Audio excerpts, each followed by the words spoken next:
The party was full of people.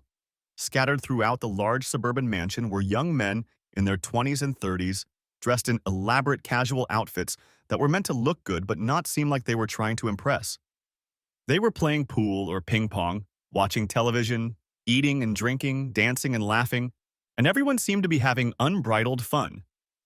A tall, thin man with dark curly hair and a handsome open face stood in the corner of the main room and glanced nervously over his shoulder at the aggressively tipsy, red-headed girl who was making it clear that she was ready for any kind of fun at the party and beyond. But the man only continued to nod absent-mindedly, clearly trying to distract himself from a conversation that at another time he might have started on his own. The last words of an inaudible question reached his mind, and he realized he had to answer. "So, this is a date?" He looked at the redhead with a somewhat panicked look. "Yes, yes, of course. Can we take your car? I, uh, probably shouldn't drive." He continued to look around the room over her shoulder. "Hey, look, I don't mean to be rude, but I really need to find Jason. I was wondering if you could, uh, text me what you want to do and I'll catch up with you later." A surprised expression appeared on the red-haired girl's face. "Jason? Jason Bright? He came to the party? I thought he became a monk or something." "Yeah, I talked him into coming, and now I can't find him, so I really need—" At that moment, a pretty blonde woman with curly hair walked by, and the man suddenly jerked slightly in her direction. "Hey, hey, Kara. Hey, Kara." The blonde turned, and a wide smile lit up her face. She nodded at the beer in his hand and raised her eyebrows expectantly. "Hey, Brian, did you bring one of those beers for me?" He threw her an incredulous look as if he didn't realize what she'd said, and then abruptly dropped his question. "Hey, where's Jason? I went to get a beer and I haven't been able to find him since." The blonde's smile faded and she gestured to a room off to the side. "He was in the entertainment room about 15 minutes ago. You can look in there." She smiled again. "Why? Is he your beau or something?" Brian gave her an appraising look and gave a short snort of laughter. "You'd like that, wouldn't you, Kara? Well, no such luck. It took me forever to convince him to go have fun, so I'm a little nervous about him having a good time." He turned to the redhead, who seemed a little upset that her dominance over Brian had passed to the pretty blonde. "Hey, listen. Really? Text me what you want to do. I need to find Jason, okay?" And the redhead pouted her lips and nodded her head with muted enthusiasm. "Okay, I'll see you after—" But Brian was gone before she finished, aggressively pushing his way through the crowd toward the entertainment room, where he found a dozen or so people slouched on a couch, sitting Indian style on the floor, or sprawled around while a music video played on the big screen TV that took up the entire room. He quickly looked around, then turned his attention to a jolly fat man who was swaying awkwardly to the beat of the music, holding a drink in one hand and potato chips in the other. "Hey, bud, have you seen Jason?" "Jason?" "Yeah, Jason Bright. He was here a couple minutes ago." "Oh, yeah, man. I'm pretty sure he left. Got up all of a sudden and jumped out of here like he was throwing up or something." "Walked out of the room?" "No, man. Right out the front door." Brian stood for a minute, shaking his head slowly, trying to comprehend what the fat man had said. "What? Why? What the hell happened?" "I don't know. When the game was over, we changed the channel to some movie and watched it for a couple of minutes, and then he just got up and left." "A movie? What movie?" "Oh, an old one with Dustin Hoffman. The Graduate. But we almost didn't watch it because at the very end when we turned on the TV—" "At the very end?"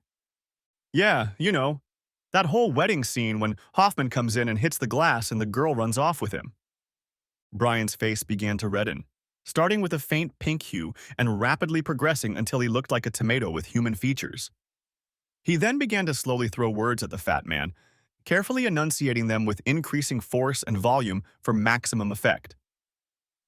"You tuned into a movie where the bride leaves the groom for another man. At the goddamn altar, and Jason Bright sits and watches, stepping out of his seedy apartment for the first time in months? You're a bigger idiot than I can imagine." Jason Bright lay on his side, admiring his sleeping bride. She was breathing quietly and rhythmically, and each exhalation of air from her mouth gently ruffled the mop of straw blonde hair that fell over her face. To most observers, Penny Miller was a small, attractive woman, several pounds overweight and with facial features too coarse to be considered classically beautiful. But here, in the rays of morning sunlight that fell on her clear, pale skin and gave it a kind of radiant translucency, she seemed to Jason like an absolute angel, a gift of love from God himself. By all accounts, Bright had been extremely successful in life up to this point. He had done well in high school, excelling in sports and academics, graduating with excellent grades, and then earning near-perfect grades in a double major, or in finance and statistics before becoming an economist at the Chicago Business School. After that, he easily landed a job with one of Chicago's top trading firms and moved steadily up the corporate ladder, getting more and more responsibility and more money. But he never felt like life was working out the way he wanted it to until he met Penny. And that's because despite all his success in business and sports, he'd never had anything resembling a satisfying romantic relationship. In high school, he was a nervous teenager around girls, overly anxious, completely unsure of how to approach them, to talk to them, let alone start a relationship. He'd gained some confidence in college when a few aggressive girls saw him as a nice guy and didn't get in the way of his insecurities, but that still only led to a string of superficial hookups that Jason didn't think led to anything significant, a trend that seemed to continue in business school and for a few years at his new job. But then he met Penny, and everything changed. She was easy to be with, lively, talkative, attractive, without pretense or vanity. She wanted quiet, peaceful evenings, a house with a fence and kids, and Jason wanted her. And so, with a sense of comfortable inevitability, their relationship smoothly developed and strengthened. And so, on a warm summer evening in a small park by the lake, Jason got down on one knee and with trembling hands held out the ring to Penny, who accepted it with tears, a smile, and an enthusiastic hug. In the 8 months since, plans had been made, invitations sent out, dresses chosen, and a church booked in Penny's hometown in southern Illinois, with the date only 6 days away. They drove down the I-55 highway, listening to music and chatting, with Penny occasionally texting friends or family to update them on progress toward Centerville or to make wedding arrangements. After about half an hour of driving, she quieted down a bit, and Jason watched longingly as she gazed at the scenery passing by. After a couple minutes, he decided to break the silence. "Are you okay, sweetheart? Problems with the caterer or something else?" She looked at him with a slight expression of confused surprise, as if she had been caught doing something inappropriate. "Oh, no, it's just, I guess I was just thinking about coming home and all the ghosts and problems I left behind." Jason scowled an incredulous grimace in response. "Ghosts? Problems? What are you talking about?" Penny sighed melancholically and stared absent-mindedly out the window for a while before answering. "Well, nothing much really, Jace, but, well, you know, some of my old friends and some of my family had a certain idea of who I should be with, and they aren't really in favor of the wedding and all that. That's about it." "Wait, you mean your family doesn't like me? I thought we got along really well when they came to visit. Both of those times. I was actually really good with your dad. Am I misunderstanding something?" Penny shook her head decisively. "Oh no. No, not at all. My parents love you. They think you're wonderful. They really do." She paused, chewing on her lower lip for a moment before continuing. "But like I said, some old friends and relatives, well, they still think that—" Nay. Penny stopped and looked out the window before finishing her thought. "Look, Penny, what's your point? You seem to think I should know what the problem is, but I really have no idea what the hell you're talking about." Penny let out an intermittent sigh. "Look, Jace, this is about Kenny." Jason looked at Penny, then shifted his gaze back to the road. "What about him? I mean, it's been over between you two for about 5 years now, right? Why did it become an issue right now? Unless you haven't told me anything." Penny shook her head and then, paradoxically, nodded, her face showing a mixture of concern, confusion, and disappointment. "No, well, yeah, sort of. Look, Jace, I've told you all the important things about Kenny and me. That we got really serious in high school, that we were going to get married, but it just didn't work out." Penny paused, chewing on her lip again, and the look of uncertainty was back on her face. Jason shrugged and raised his eyebrows in an expectant gesture before Penny continued again. To tell you the truth, a few of my friends seem to be very interested in our, relationship. They've been thinking about them, still do, like some kind of romantic fairy tale, and they keep insisting that I give Kenny another chance. They tell me that he's changed, that we're meant to be together and things like that. Jason pressed his lips together in thoughtfulness and subconsciously picked up speed, quickly overtaking the car in the slow lane. So what are you trying to tell me? That I have to compete with your ex a week before our wedding? Is that what you're saying? Penny clenched her hands together in annoyance and pressed them to her eyes. No, no, I'm not. That's not what I'm trying to tell you at all. She lowered her hands and looked at Jason seriously, waiting for him to take his eyes off the road and look at her before starting again. It's just some of them, a few friends, especially Teresa, might try to, I don't know, try to push us together or treat you badly or something, and I just wanted you to be prepared. That's all? Teresa? Isn't she one of your bridesmaids? You asked someone who doesn't want us to get married to be in the wedding party? Isn't that a bit, uh, weird? Penny frowned. Well, I understand what you're saying, but Teresa was my best friend, and I feel, I don't know, obligated to be a bridesmaid. I mean, I was at her wedding, and it would be, rude, I think, if she hadn't been one of mine. She turned to face Jason and stared at him, begging him to understand her, but he only stared at her dumbly and then turned his back to the road for a few moments to calm down. Finally, after a few moments of silence, he let out a long sigh and turned to Penny again, displaying the most reassuring smile he was capable of. Listen, Penny, I'm in this for the long haul. If there are people who want to make things difficult, I can live with that. As long as you're on my side, as long as we both have each other's backs, what could possibly go wrong? After all, it's just you and me, and no one else can hurt us, right? So just stop worrying. I'll be on my best behavior, be as charming as I can, and bite my tongue when I have to. I'll do my best to make sure everyone in Centerville realizes you made the right choice, and if I can't, so what if I can't? After all, their opinion means nothing. All nervousness vanished from Penny's face, and she leaned against Jason's shoulder with a satisfied smile as he continued to drive.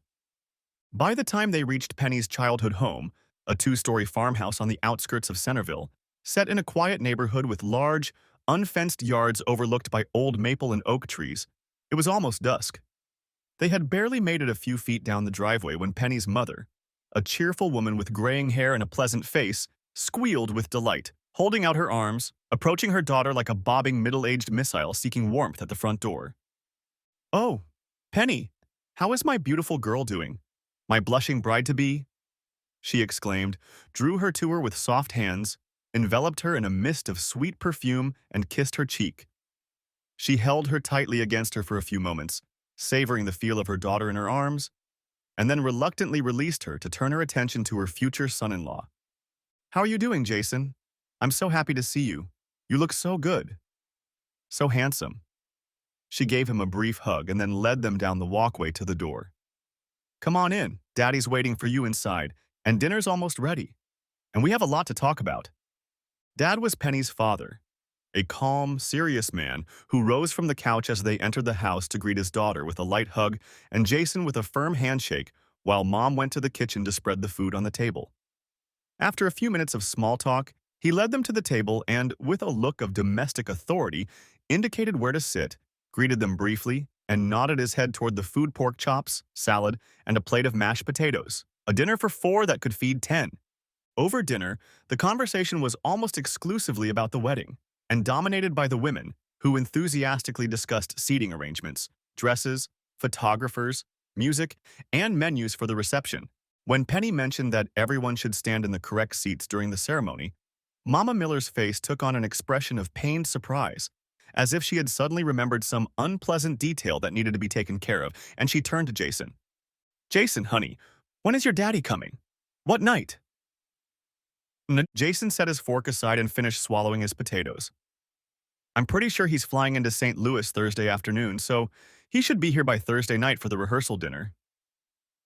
Mom's face suddenly darkened. She looked like she was about to cry, and her voice took on a tinge of extreme distress. Oh, oh, Jason, I'm so sorry. I was afraid of this. Oh no. Oh God. Her words became softer and softer until they became a faint whisper and then disappeared altogether. Jason looked at Penny for an answer, but she only shrugged, so he turned to Mama Miller again and tried to catch her eye, furrowing his eyebrows in sympathy. Look, whatever the problem is, I don't think it's going to be a big one. I'm sure it'll be fine. Just, just tell me what's wrong. The older woman shook her head and put a hand to her mouth to hide the wrinkle on her chin that always appeared before she cried, and took a few moments to calm herself before answering Jason. They told me last week that there was a mix-up and the country club wouldn't be open on Thursday. So, so I told them we could reschedule the rehearsal dinner for Wednesday. Clarice decided that was fine too, made some calls and rescheduled the party for Thursday. Jason felt so relieved at the triviality of the problem that he even laughed out loud, then reached across the table to stroke her arm and began to comfort her. It's not a problem at all. My father prefers to stay out of public places, so he won't mind. And I'm sure the photographer and stewards will tell him where to stand or sit on Saturday. All in all, everything will be fine. Penny's mom took a deep breath and let out a quiet sigh of relief. Are you sure, Jason? I don't want anyone to feel left out. Oh, I'm very sure, very much so. He'll be fine. He gave her the most conciliatory, reassuring smile. But what parties on Thursday are you talking about? I don't remember any party. He looked back and forth between Penny and her mom for clarification. Well, a bachelor and bachelorette party, of course. Isn't your best man your friend Brian, isn't he? Didn't he have a party plan? Oh, yes, I think he did. I told him to keep it modest, nothing flashy. I'm not a big drinker and I wouldn't want to have a grand send-off, but even if I did, most of my friends won't show up until Saturday, before the wedding. So I didn't think it would be a bachelor party. Just a little get-together. Jason absent-mindedly rubbed his chin and looked at Penny, then back at her mom. I hadn't thought about it, but I guess Penny's having a bachelorette party. Her mom grinned again. Oh, yes, Teresa's taking care of it and she's really, really excited. I think you guys are going to have a lot of fun. Becky and Bob will be there, Susie and her husband, and of course Teresa and Tim. And lots more, I understand. All your old high school friends want to see you.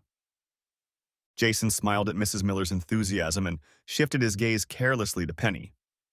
She was staring woodenly at her mother, her face an awkward, stiff mask with a drawn smile. A weak attempt to hide that this new event was a problem for her. Jason felt something stirring inside him, something unsettling.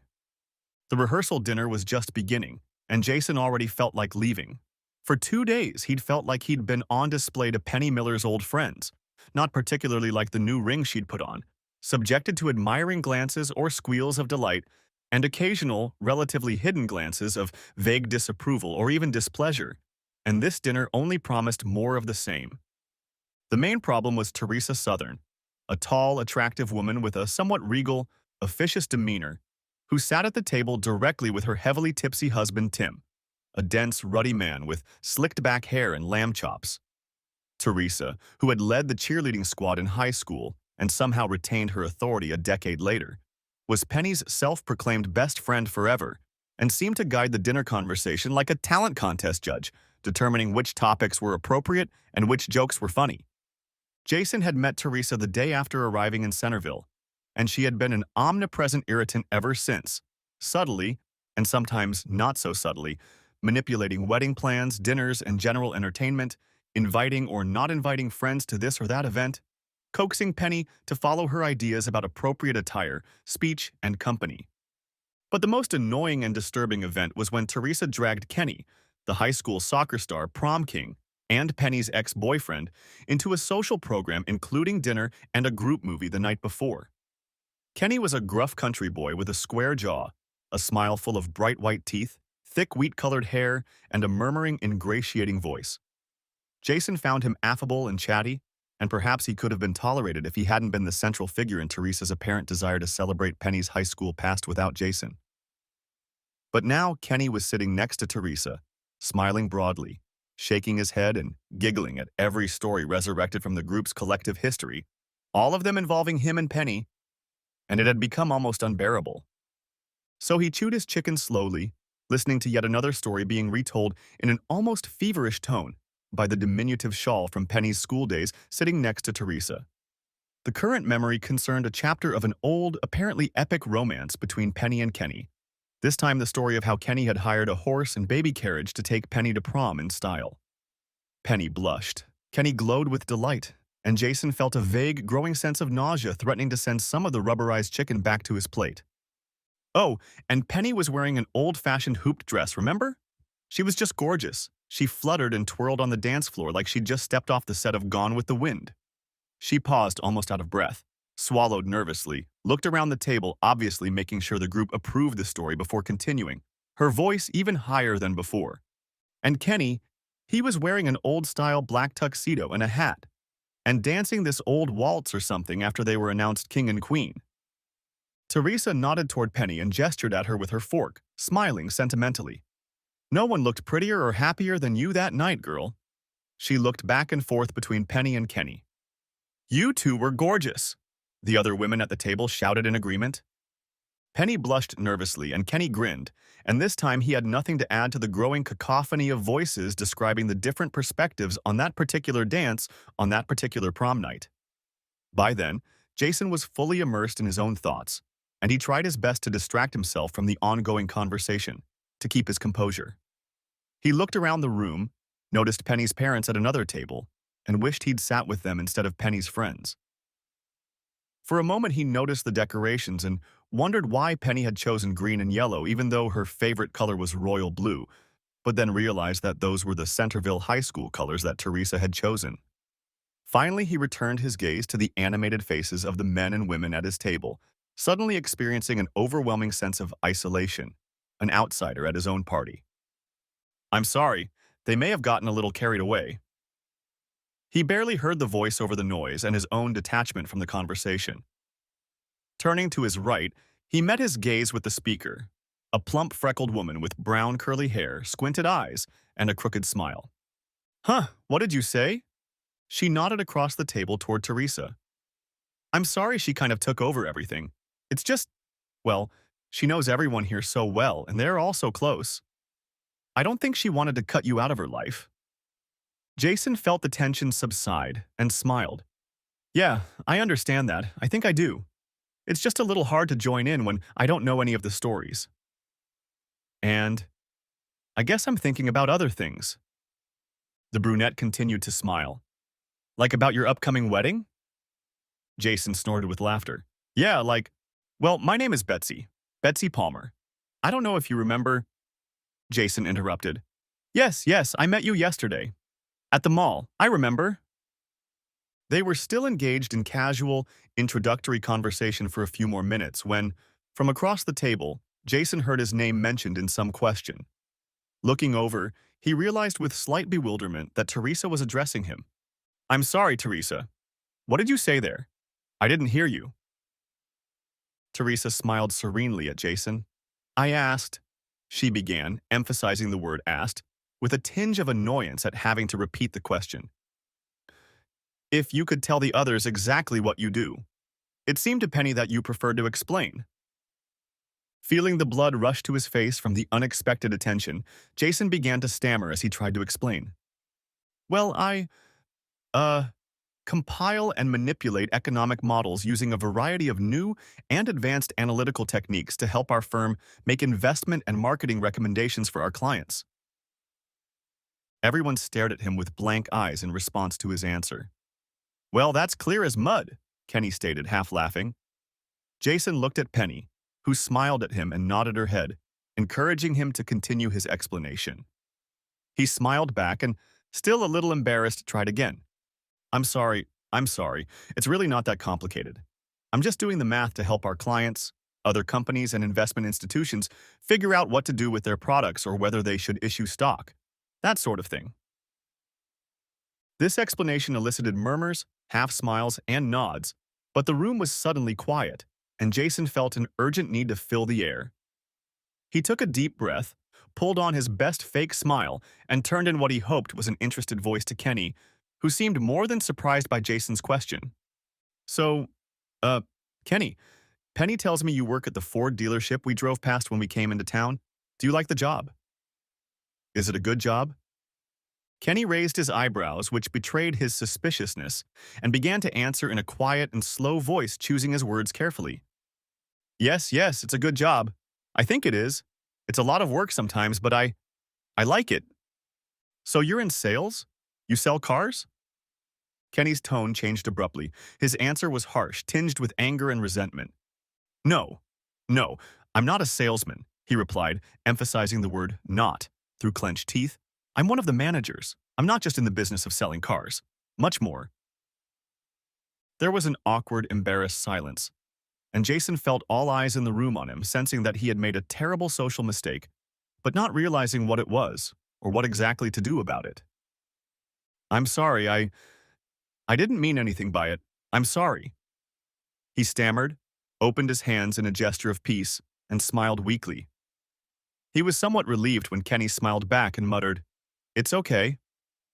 Cuddled tightly together on the double bed in Penny's old bedroom, with moonlight streaming in through the open window, casting vague, ghostly shadows, Penny and Jason lay in each other's arms, recounting the events of the evening and conducting a post-mortem of the rehearsal dinner. They both agreed that it had been more than they had realized. Too much food, too many people, too much noise, and too much tension. And how did the tough asshole react when they asked him if he sold cars? He practically exploded. I wanted to melt into my chair, and I'm sure I wasn't the only one. Penny pressed her lips together in thoughtfulness and stared unseeingly at the ceiling, formulating an answer. Kenny has some baggage, Jace. You have to realize that. It's not his fault he blew up. Not really. Jason rolled over onto his side and looked intently at Penny, his eyebrows furrowed in concern and frustration.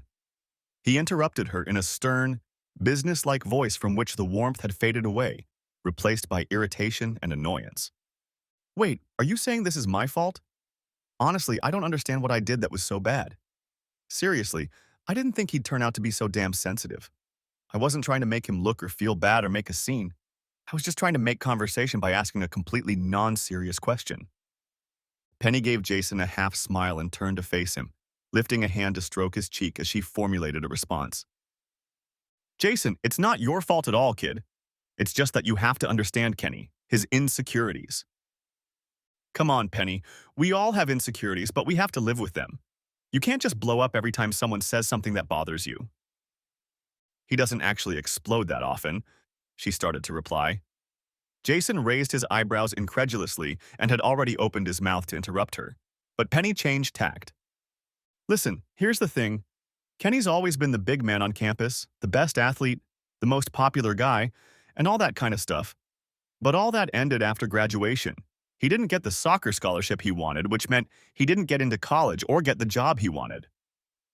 Or the girl he wanted, Jason interrupted him sharply. Or the girl he wanted. Don't be mad at my friends, please. Jason wrinkled his nose slightly and smiled weakly. I'm not mad. Really, I just feel like, I don't know. You still have a connection to Kenny. I feel like I should.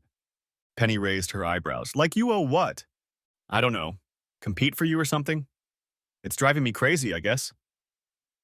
Penny's facial expression turned incredulous, her mouth opening in surprise before she answered. Come on, you don't need to compete for me. I'm yours, you know that. Why do you get that impression? Jason pursed his lips and furrowed his eyebrows before giving a hesitant and confused answer. I don't know. I guess when Kenny showed up with that girl last night and today, I thought he was trying to make you jealous. And from the way you reacted, it seems to have worked. Like you were upset that he was paying attention to another girl or something. I know you were very serious, but it seems that, at least for Kenny, he never got over his feelings. Penny pressed her lips together in a thoughtful expression before replying, her speech deliberate, her words carefully chosen. Listen, Jason, you know that Kenny and I have been together for a long time, right? From when I was a freshman in high school until a couple years after I graduated? Jason nodded his head. Yeah, you told me that. Well, I told you that we were thinking about getting married, and it's true. We did plan it. We had a honeymoon and everything. But after I graduated, things fell apart a little bit. Kenny wasn't really interested in white-collar work. He just wanted to stay here and live this small-town life and do small-town things. And I wanted to go to college and get some kind of degree. We had a few disagreements, but eventually I left for college and he stayed here. We were still together. I'd come up on weekends, we'd spend holidays together, but he got jealous. Jason shrugged in acknowledgement. I know the feeling. Penny smiled and continued. He started coming to campus and kind of catching me up after hours. He'd say he was just trying to surprise me, but really he was testing me. In fact, a couple times I caught him blatantly spying on me. Anyway, it all ended one night in the library. I was in a study group and was going over essay questions with a guy when he put his hand on mine. Sort of flirting, but nothing much. Turns out Kenny was hiding behind some bookshelves. He came out and told the guy to get his hands off me. I was shocked, and Kenny and I got into a huge fight right in the library. I ended up taking the ring off and throwing it at him. Told him not to hit on me anymore and to stay away. Ha, you never told me that before. So that was it then? That was the end of it? Well, we talked on the phone and went out once or twice after that, but it wasn't the same. I moved on, met you, and here we are. Wrapping her arms around Jason, she pulled him tightly to her, pressed her lips to his ear, and whispered. And now it's just you and me here. Kenny's just an old friend. Okay, baby? Okay. A few minutes later, he felt her rhythmic breathing on his chest as she fell asleep, and he was left lying sleepless, staring at the ceiling. John Raymond Bright was a stout man with a weathered face, a square jaw, and hair the color of salt and pepper cut into a bob. He sat between his son and Jason's best man, Brian Hewitt, a handsome and stout man with curly hair and a mischievous smile, at the only bar in Centerville that served food. It was a sports bar where rock and roll played loud enough to keep the conversation tense. Jason recounted the events of the week, including Kenny's tantrum at the rehearsal dinner, and rubbed the stubble on his head with a meaty hand. God, what a freak, he said in a loud, gravelly, no-holds-barred voice, reaching for his beer. I mean, he sounds like a total freak. Brian laughed in agreement and took a bite out of his hamburger, while Jason just shrugged. Yeah, maybe, but either way, Dad, you didn't miss much. I'm sure you'd find it pretty boring. Yeah, I guess so, John said, finishing his fries. You'd be embarrassed anyway, so it's okay. Jason started to object, but John stopped him with a raised hand. It's okay, Jace. We both know that this, he pointed to the bar scene surrounding them, is the best I can do. Jason sipped his beer and swirled it around in his mouth before swallowing. Yeah, that's fine with me too, Dad. Better than last night, anyway. John Bright looked at his son carefully, then gestured toward the bar again. Is that all you wanted for your bachelor party? A couple hours in a sports bar eating hamburgers with that smiling fool and your old man? No dancing girls or anything? Jason shook his head vigorously. No, Dad, it's all right. It's just the way it is. And honestly, even if I wanted dancing girls or something, well, it's a small town and rumors will spread. I wouldn't want to start my marriage off on the wrong foot, you know? Yeah, I know. John nodded, taking a bite out of his hamburger. I know. The three men spent another hour at the bar, talking, joking, drinking beer, and watching the soccer game on the big screen TV behind the bar until the conversation dried up and they mutually decided to call it a night. In the parking lot, Jason waved goodbye to Brian and got behind the wheel of his car, while his father grunted and moved into the passenger seat. Both men seemed immersed in their own thoughts as Jason drove the car out of the parking lot and down the highway to John's hotel. Both didn't speak. Both stared at the highway. Both wore the masks of people who don't really see anything. After a few minutes, however, John began to fidget. He opened his mouth several times, cleared his throat, and glanced at Jason, showing all the typical signs of wanting to talk but not really saying anything. Finally, a mile or two before the hotel, John officially broke the silence. Saturday's the big day, son. The big day. You ready? Jason cast a brief glance at his father, then shifted his eyes back to the road. I'm ready, Dad. Really ready. In fact, I can't wait to get married. To be a husband. To be a father. You're going to be a great son. Wonderful. John took his eyes off his son, and his voice softened and took on an awkward tone, precisely a mumble. Sure. Sure. Much better than I was. Jason quickly looked back at his father.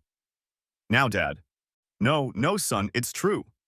John raised his hand to interrupt Jason. We both know I've been a shitty father.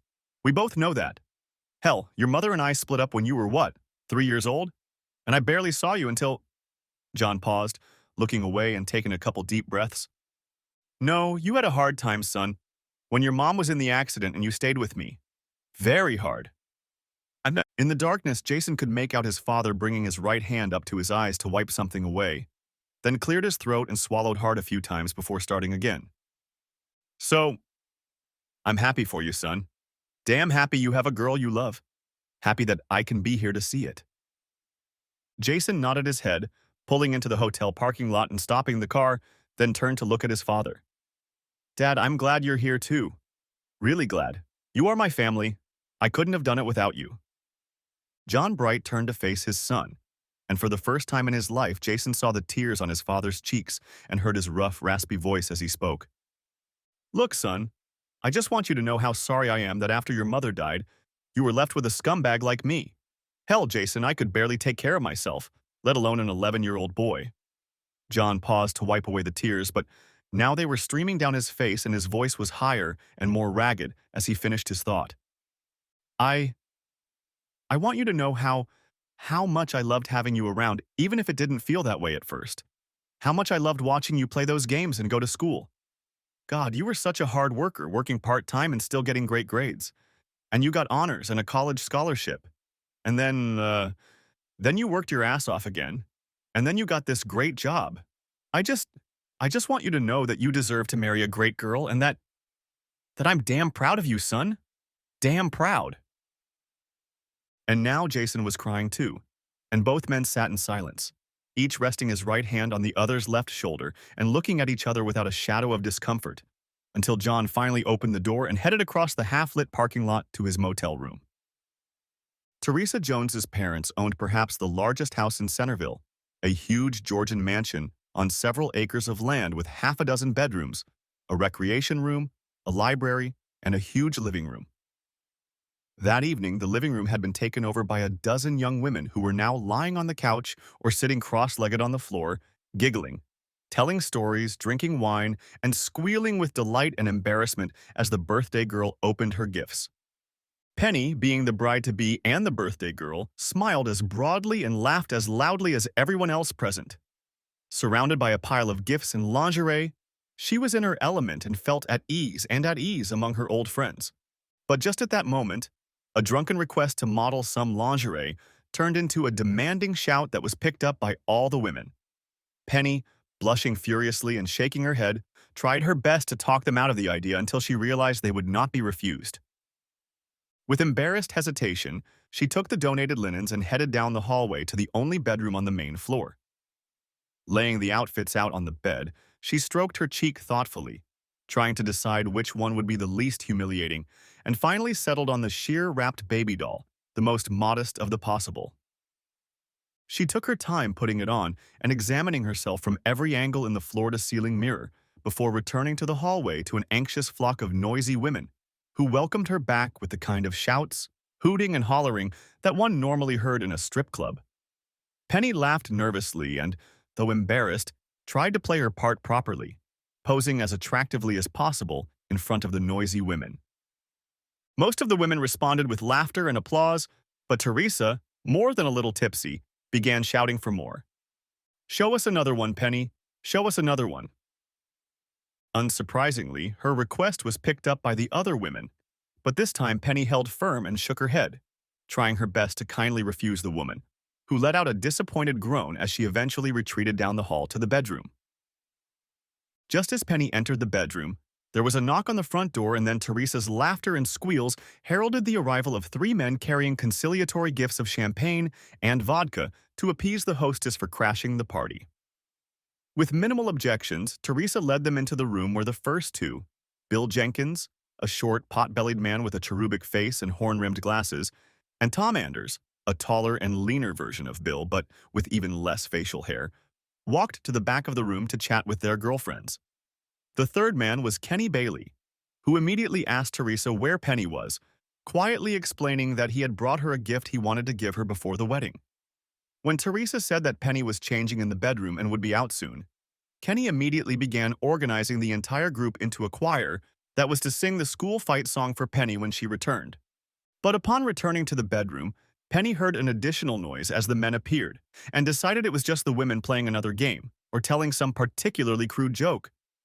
Her return to the family room was delayed by the pesky thought that she was being a stick in the mud, and she began discussing with herself whether she should give the girls what they wanted and model some rougher underwear.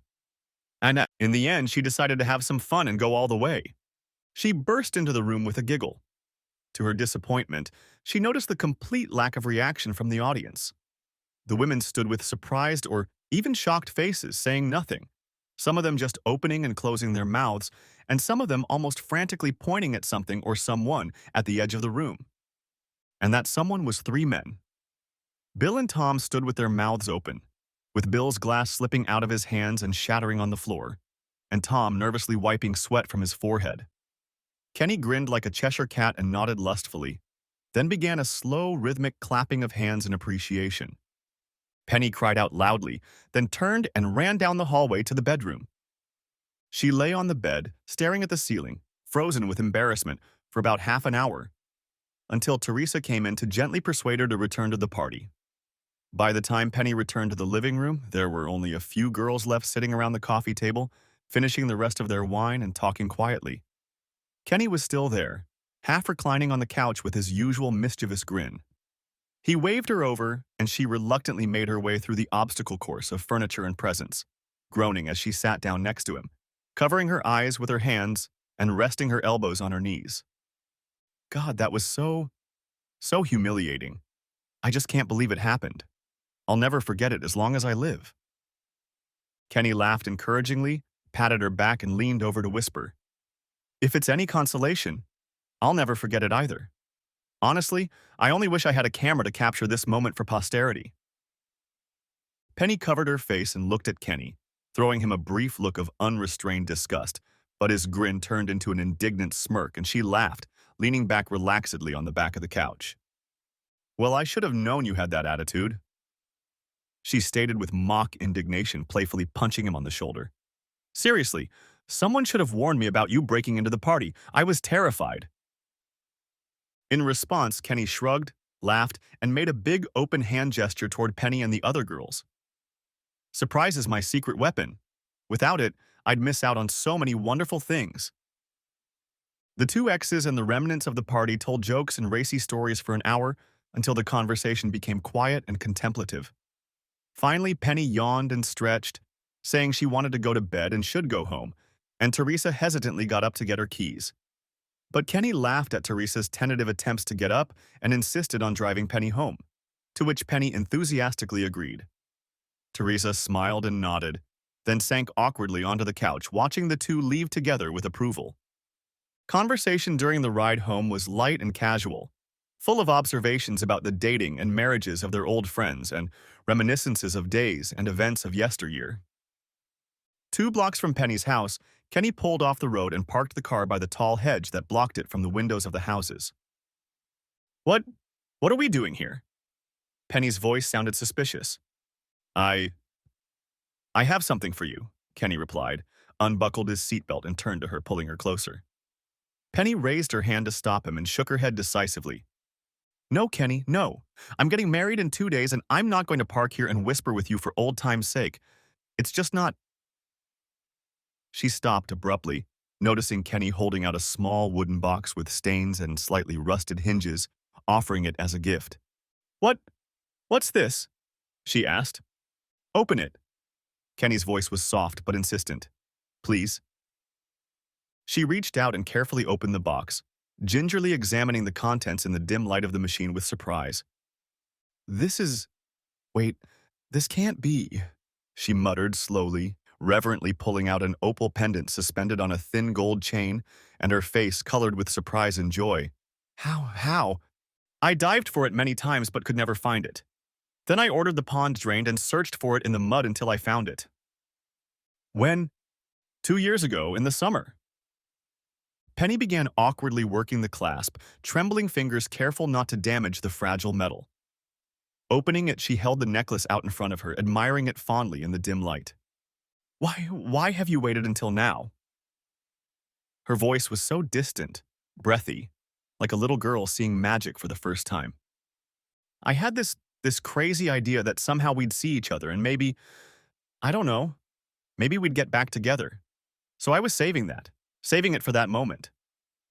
But, well, you got engaged, and that put an end to those plans, so I figured I could give it to you now before you got married. Penny lifted the chain around her neck and tried to fasten the clasp. Here, there you are, he said softly. Thank you. She breathed heavily, holding the pendant with her right hand as if it held life itself. I love you. I've always loved you. No, no, you haven't. I'm getting married, Kenny. I'm getting married in 2 days and I can't do it. She reached behind her back, opened the door awkwardly, and tumbled out of the car, falling to the ground. She got up quickly, still shaking her head, and ran toward the house, disappearing into the darkness.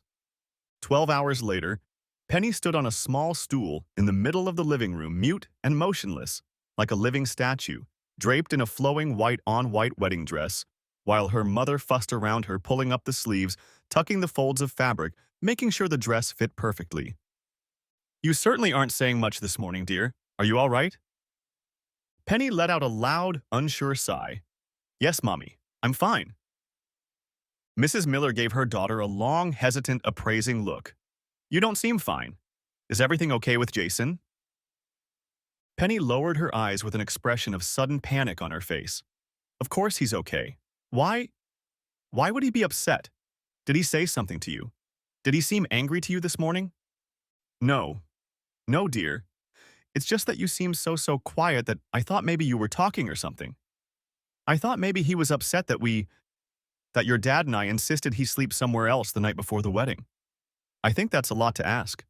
And maybe we shouldn't have done it, but we just think it's kind of wrong. But if it's a big problem, if it's causing problems, he can sleep here tonight, honey. Penny let out a long sigh, and her body relaxed as she absently rubbed the opal pendant she wore around her neck. No, Mom, he won't mind. He won't mind sleeping separately all week if that's what you want. Jason's a good guy, respectful. Mrs. Miller grumbled some more, but continued to look at her daughter with a restrained gaze. What's the matter? What do you have there, sweetheart? She asked, nodding her head toward Penny's neck. What? Penny asked guiltily, abruptly letting go of the pendant as if it had suddenly become unbearably hot. This chain and stone. What is it? I've never seen it before, and now you're wearing it like it's a prized possession. Did Jason give it to you? Penny pressed her lips together, delaying her answer for a moment. Kenny gave it to me. Mrs. Miller suddenly stopped fiddling with the dress and took a step back from Penny, resting her hands on her hips disapprovingly. You're accepting gifts from old boyfriends now? From a woman who's getting married tomorrow? Her tone was stern, accusing, and Penny echoed her mother's gesture in response. Hands on hips, determined, serious face. It's different, Mom. She touched the stone. This is the pendant Kenny gave me for my 16th birthday. The one you dropped overboard while canoeing the day after you got it? That's the one. I thought it was lost forever. Penny smiled, a detached expression in her eyes, as she moved the pendant through her fingers. He found it for me. He drained the pond and found it. He gave it to me. Gave it back to me last night, Mother. I think it's a wonderful gesture, don't you? Mrs. Miller snorted. I think it's a gift from an old boyfriend who still cares about you. That's what I think. And I think you'd better be damn careful with that Penny boy. Damn careful. He's a real charmer. A real charmer. And you have a good man you're marrying tomorrow. Don't bring an old flame into your marriage, dear. It's no good. Don't do it. Penny frowned and answered her mother in a sharper, slightly annoyed tone. Why do you hate Kenny so much, Mother? You've always treated him down like he was never good enough for me. Everyone around here loves him except you. Why? Mrs. Miller stepped toward her daughter and gently took her left hand with both of her own. Oh, honey, I like Kenny. I like him a lot, and I don't mind you being with him, if that's what you really want. I just want your happiness, darling, that's all. And if you want to marry Kenny, that would be fine, but I have to tell you, I've always been worried about him. Worried that he didn't have the same goals in life that you do. He's a charmer, like I said. A boy who can create the perfect romantic scene for a night or a moment. But he doesn't have the ambition to do the day-to-day work of making a comfortable life for his family. Penny frowned. Is that why you marry someone, Mom? If he can provide you with comfort, is that why you married Daddy? Mrs. Miller smiled. No, dear, I married your father because I love him, and he loves me. But one of the reasons I love him is because he takes care of me every day. He works hard for me and gives me the life I want. If Kenny was what you wanted, him and the life he would provide for you, then everything would be fine, just fine. But I have to say, I'm glad you have Jason. He's a good man who will take care of you. He'll make you happy for a long time. Penny nodded and shrugged. I know that, Mom. He's a wonderful man, and I love him. It's just that I guess I've always had feelings for Kenny, and, well, now that I'm home with him, it's kind of scary. You know? It's hard to completely bury an old relationship. Yeah. Mrs. Miller looked at Penny with sympathy and concern. I understand, baby, I do. But you need to clean up your act. You're getting married tomorrow, dear. You're marrying a fine young man who deserves the very best. Remember that. Penny nodded absent-mindedly in agreement as she continued to absent-mindedly run her fingers over the pendant. That night, Penny had been in bed for over an hour, staring at the shadows cast by the dim light of the moon, when she first heard the music. It was so quiet at first that she couldn't tell where it was coming from, but as it grew stronger, the strange realization came to her that the music was coming from outside her bedroom. She carefully got out of bed and shuffled over to the window, where she saw a group of 5 musicians gathered on the lawn. 2 guitarists, a bassist, and a clarinetist playing an uneven, out-of-tune version of Elvis's hit, I Can't Help Falling in Love with You. She half expected her friends to pull some kind of pre-wedding prank and laughed, opening the window to chase the band away. But as she poked her head out into the night air, she heard some movement to her right. She turned, and in the dim light could make out the figure of Kenny sitting cross-legged on the roof above the porch, just a little farther from the window. He smiled broadly and began humming the words of the song along with the orchestra. Penny froze in place, seemingly unable to move or speak, listening with her mouth open to Kenny's surprised declaration of love, when she heard her father call out to her through the bedroom door. Hey, Penny, what's that noise? Is something going on in there? David. Penny recoiled from the window and shouted through the door. No, Dad. It's just a prank. Some guys playing music on the lawn, that's all. Well, the hell with them. It's past midnight, damn it. I'll go over there and chase them away. The realization that her father might see Kenny on the roof threw her into a panic, so she stuck her head back out the window and told him to hide. Where? He asked, spreading his arms in a questioning gesture. Seeing no reasonable place to hide, and realizing that the path to the lawn was winding enough that he would surely be on it the moment her father opened the front door, Penny turned to Kenny, gritted her teeth, and headed toward her bedroom, hissing softly, Hurry, come here, hurry up! Kenny eagerly responded and smiled, climbing through the window and closing it softly behind him before turning to face Penny. Hi, Penny. Funny to meet you here, he said with aplomb. She tried to keep a stern, disgruntled, indignant expression on her face, but his greeting completely disarmed her, and she could only laugh before sitting down on the bed and shaking her head. God, Kenny, you're going to get me in so much trouble. Kenny nonchalantly reclined beside her, still smiling, leaned back against the headboard of the bed and clasped his hands behind his head. With an angel face like that, you can get out of any mess, baby. Any kind of trouble. You're such an asshole, Kenny. I wouldn't say that, baby. You know I mean it. He nodded his head and raised his eyebrows. Then his eyes caught the pendant around her neck and he gestured at it. You're wearing an opal. Penny lifted it with her hand and looked down, then returned her gaze to Kenny. Yes, I am wearing it. It's a very sweet gesture. A lovely gesture for a friend, Kenny. Thank you. Thank you very much. Is that what we are, Pen? Friends? Because I actually feel differently about you. What I said last night, I meant it. I love you, Penny, he said in a hoarse, choking voice. I love you too, she replied. When Penny awoke, she was greeted by the soft snoring of Kenny Bailey lying on his side and her mother's voice coming through the doorway. Penny, darling, it's time for you to get up, honey. It's getting late. Penny, in a sudden panic, clapped Kenny on the shoulder several times to wake him up, and then quickly covered his mouth with her hands as he spoke, gesturing frantically toward the bedroom door in his mother's voice. Penny, did you hear me? Yes, Mom. I'll be right out. And honey, I have your dress here. Let me take it and put it on your bed so you can put it on when you're ready. Wait, Mom! Practically shouted Penny, jumping out of bed and heading for the door, picking up her nightgown and wrapping it around her torso.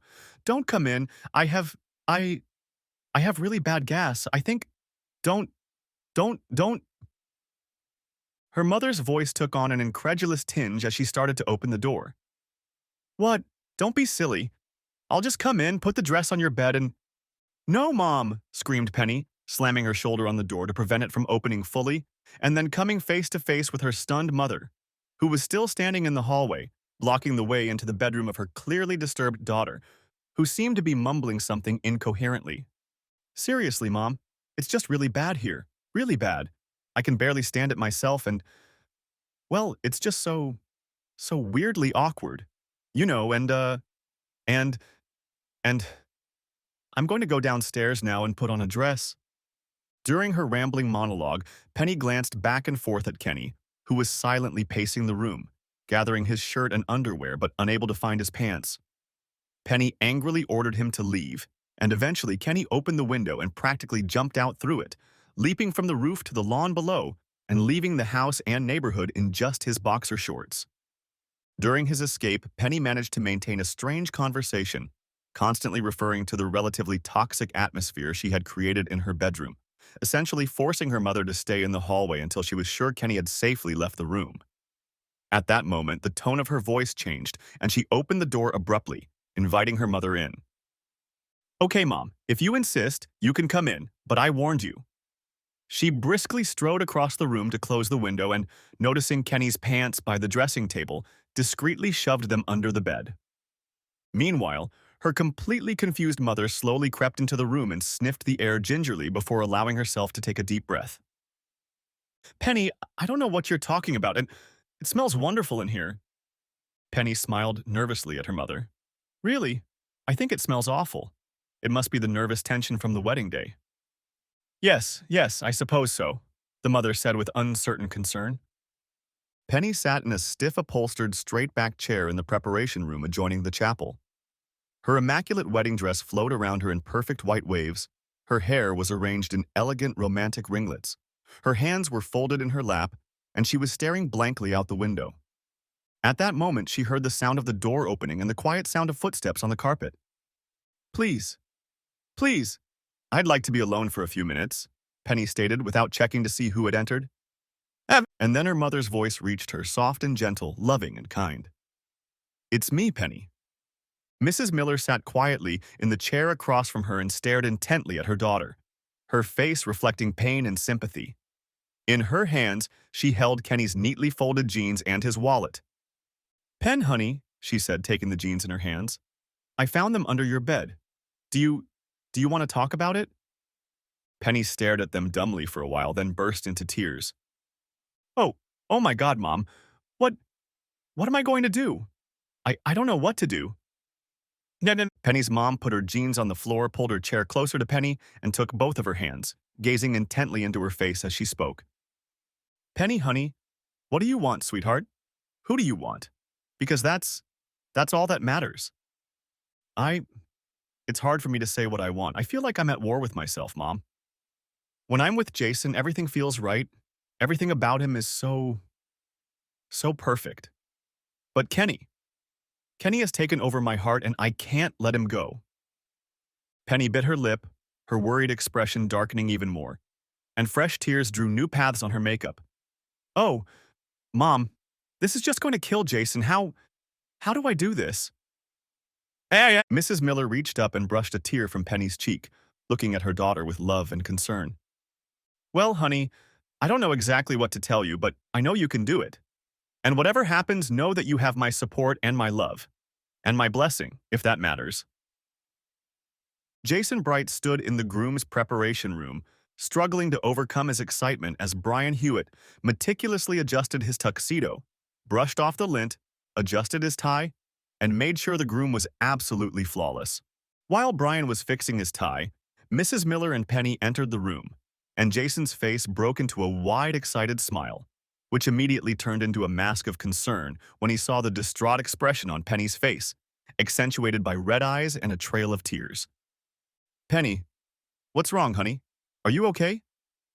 He stepped away from Brian and took 2 steps toward Penny, intending to hug her.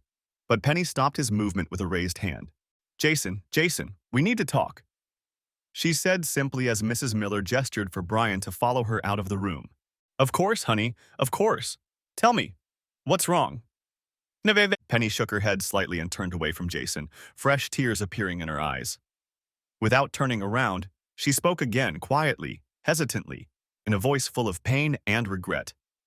Jason, I have bad news, really bad news, and I don't know how exactly. Honey, whatever it is, it's going to be okay, started to say Jason, taking a step forward. But Penny raised her hand again and moved her gaze straight to him, now looking him straight in the eye. Please, Jason, let me finish, because this really isn't going to be good. Penny swallowed hard twice, looked away, then back at Jason before starting again. Jason, I can't marry you. I'm sorry, I love you and I know you love me, but I just can't do it. Her voice was devoid of emotion and became almost robotic, as if it was the only way she could get her point across without breaking down. Jason shook his head and feigned a smile that should have been reassuring, but the fear and vulnerability behind it only made his heart ache more. Penny, honey, if you're getting cold feet, I understand. We can put this off. We can take our time and… Penny shook her head violently, hot tears streaming down her face, which had taken on a determined expression. No, Jason, no.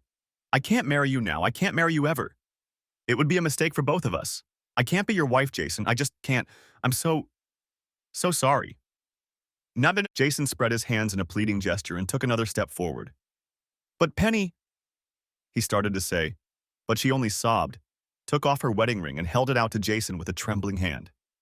Then, gasping in pain, she turned away from him abruptly and stumbled out of the room, tripping over her dress. John Bright was standing in the foyer of the church not far from the chapel when the pandemonium began.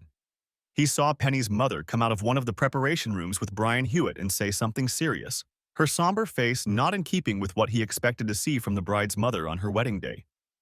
As she spoke, a few women managed to sneak up and overhear their conversation until they apparently caught the gist of it, at which point they began thrashing around the church to start a chain reaction of gossip. Soon, both men and women were animatedly discussing what was going on, tugging on the sleeve of any passerby to elicit more information. By this time, Brian's conversation with Mrs. Miller was almost over and had become downright unpleasant. Brian blushed. His nostrils flared as he gave Penny's mother his firm final opinion, and then turned and headed back to the groom's room. John took a few quick steps toward him. Hey, Brian, what's going on?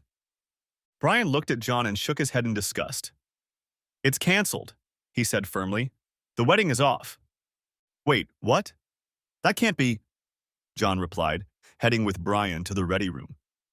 But all his doubts about the veracity of Brian's information were dispelled when he saw his son leave the room with misery on his face.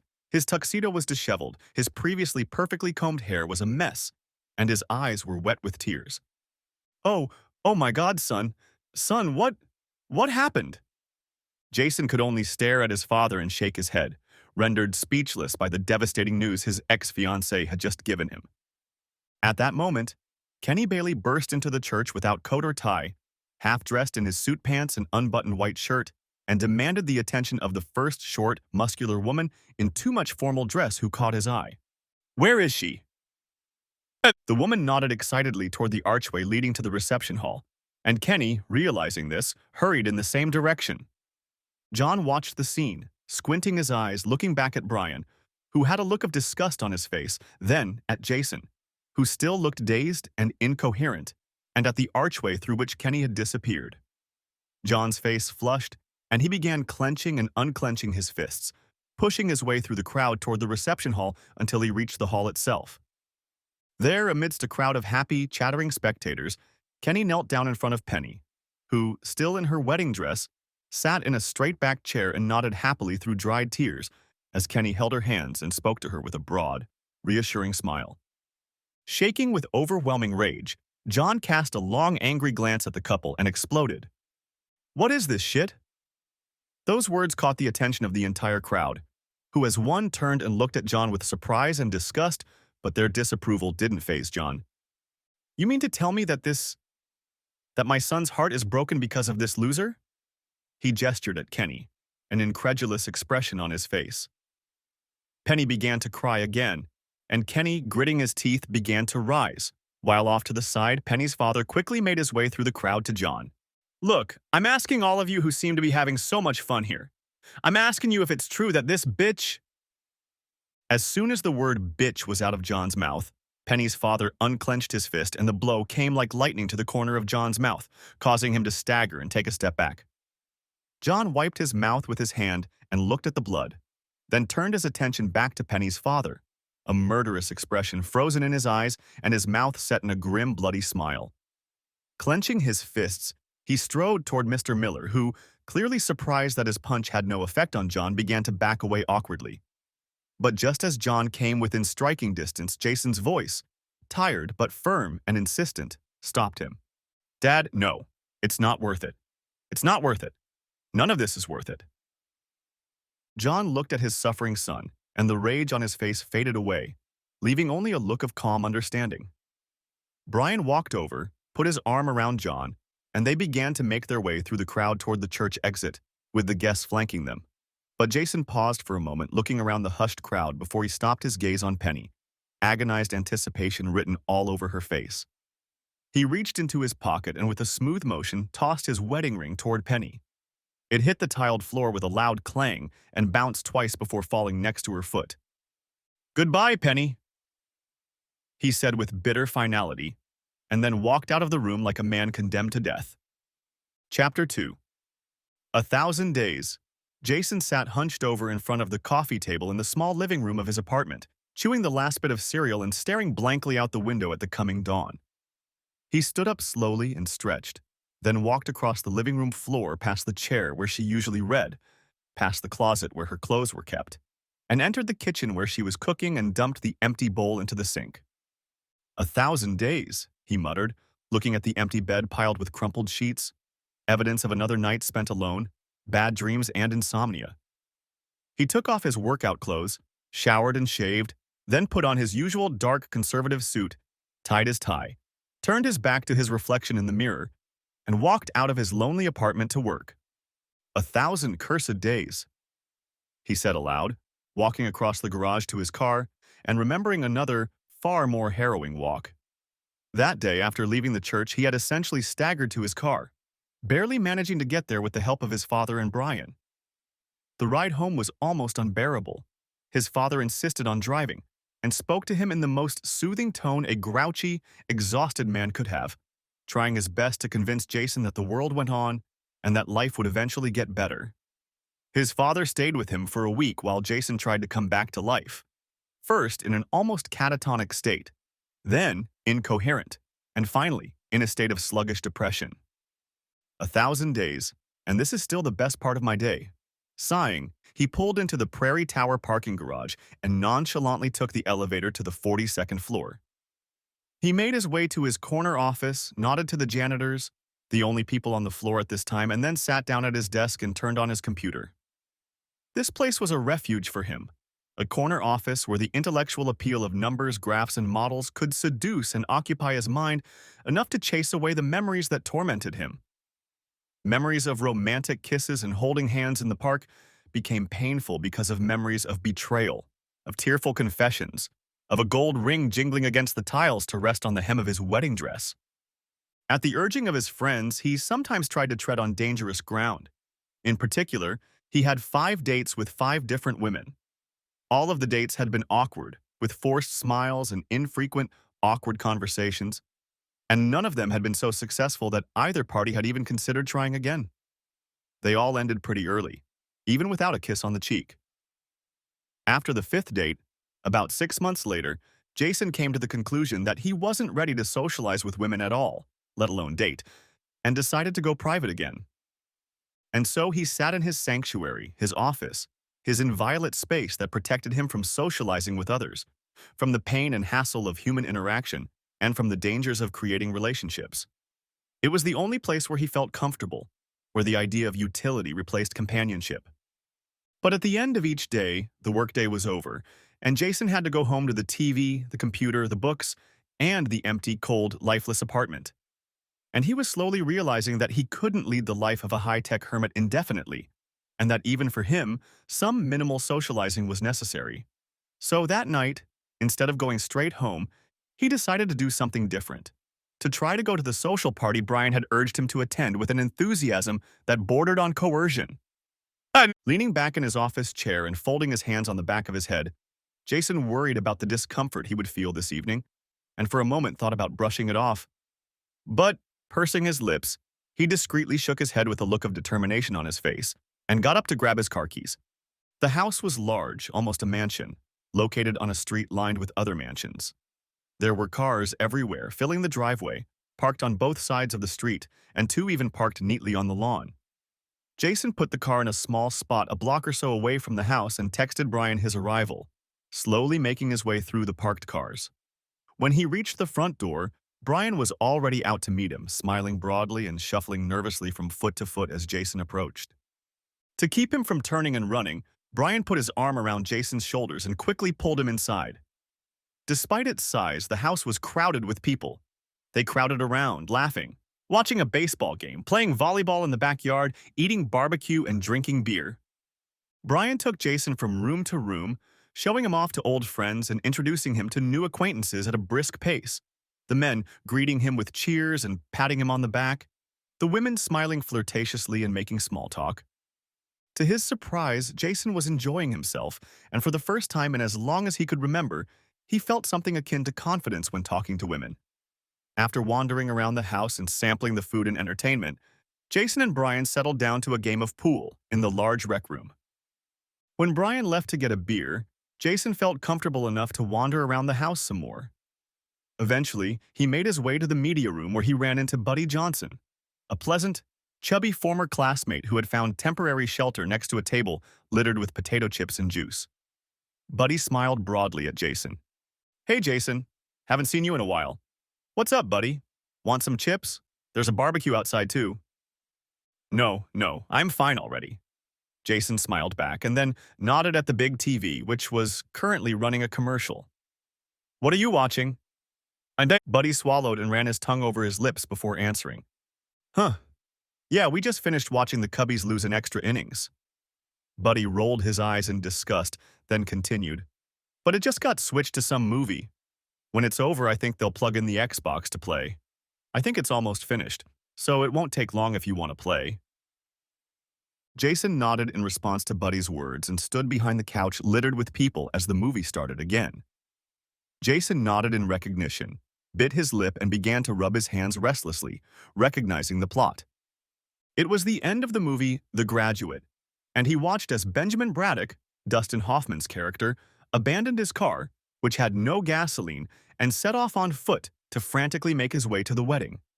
When he arrived, he found the doors to the church locked and eventually made his way to the glass wall at the back of the chapel.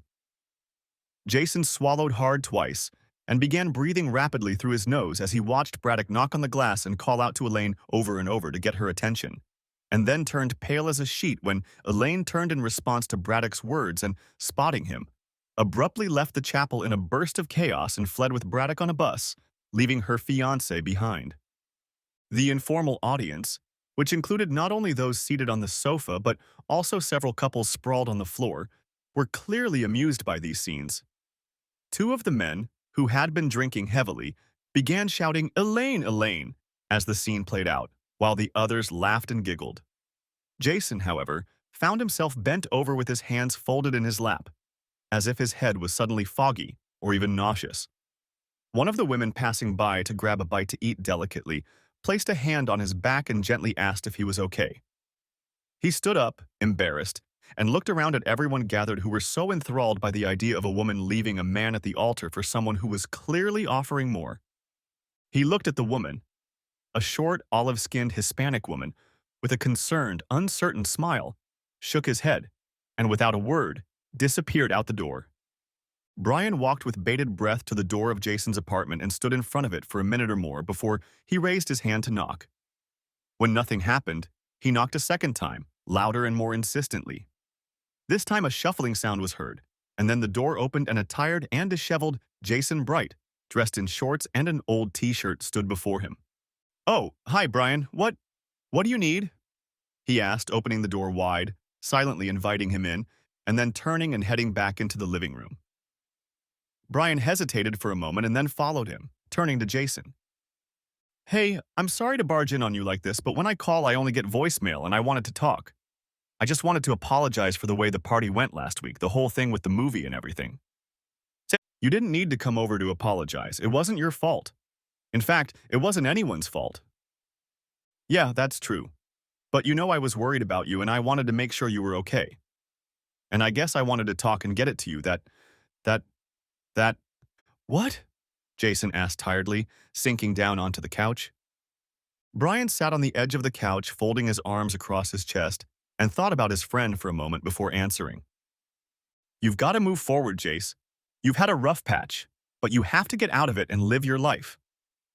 "Oh shit, Brian. It's easy to give advice like that, but damn, I got stabbed in the back by the person I should have trusted the most in my life. It was the most painful and humiliating thing I've ever gone through, all thanks to the woman I was in love with. How the hell do you move on after something like that? Do you have any idea what that feels like? Any idea?" Brian raised both hands as if trying to stop Jason's words and his pain, with a simple, firm gesture. Just, just stop, Jason, just stop. You're right. I've never had to go through anything even remotely like the emotional blow that Penny dealt you. I understand that. But as a friend who cares about you, I'm saying that you can get over it if you want to, but it's going to take some effort and some courage." Jason snorted in disgust. "So I'm some kind of coward now because I got dumped?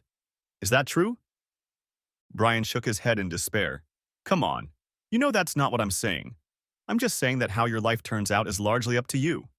You can stay isolated and alone, trapped in this apartment like some character from Great Expectations, or you can at least try to start something new." Jason sat up, his face clenched in an expression of frustrated anger, his mouth opening and closing in an attempt to respond.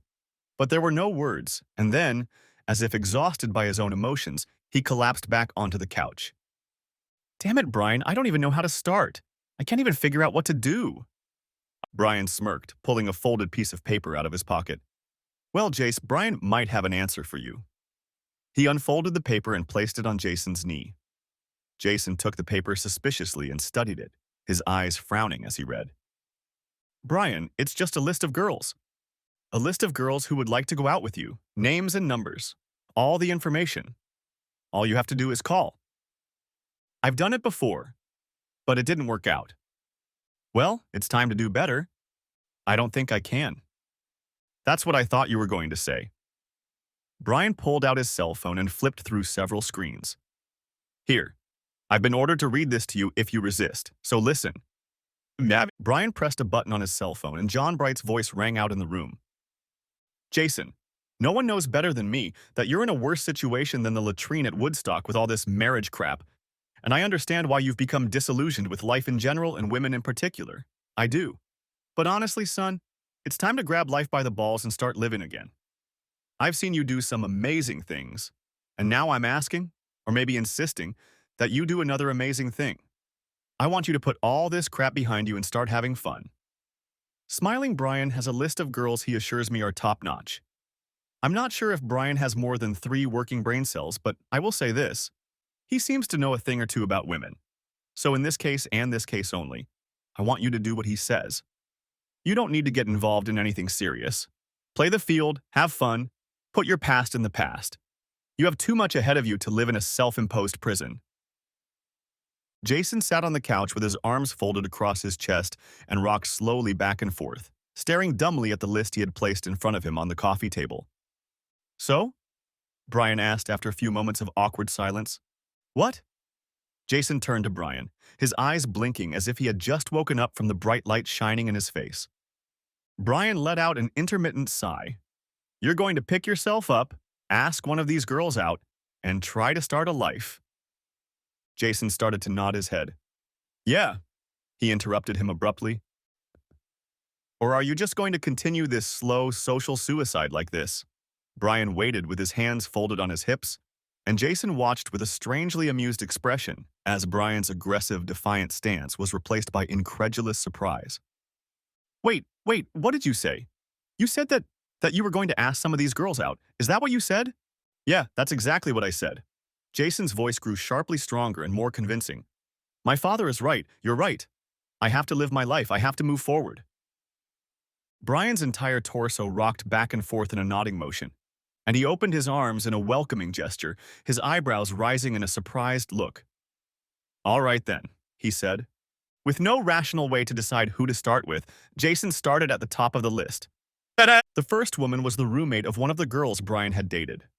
She moved like a ballerina, tall, slender, and graceful, and her gorgeous straight brown hair fell over her shoulders like a silk garment. She had graduated from college 4 years ago, worked as a buyer at a local clothing store, and had a passion for tennis. They had dinner at a formal Italian restaurant and then went to a play. She was polite and cheerful, but the conversation was awkward and became increasingly drawn out and tense as the evening progressed. When the play was over, Jason drove her home without any objection on her part. He ended the evening with a dry kiss on the cheek and an apology. Jason spent the night tossing and turning in bed, thinking about the night before. He cursed out loud through clenched teeth, arguing with himself about the futility of socializing. But the next morning, he grimly went to the list and called girl number 2. She was short and perky, a pale-skinned, freckled, red-headed girl who could strike up a conversation with a statue. She worked at the veterinary clinic as an assistant, liked to dance and skate. They went to a sandwich store, then a dance club, and ended the evening with coffee at a late-night diner. The evening passed easily for Jason as the conversation flowed quickly and incoherently, discussing everything from the sorry state of the space program to the relative superiority of Labrador retrievers and their preferred style of snowboarding attire.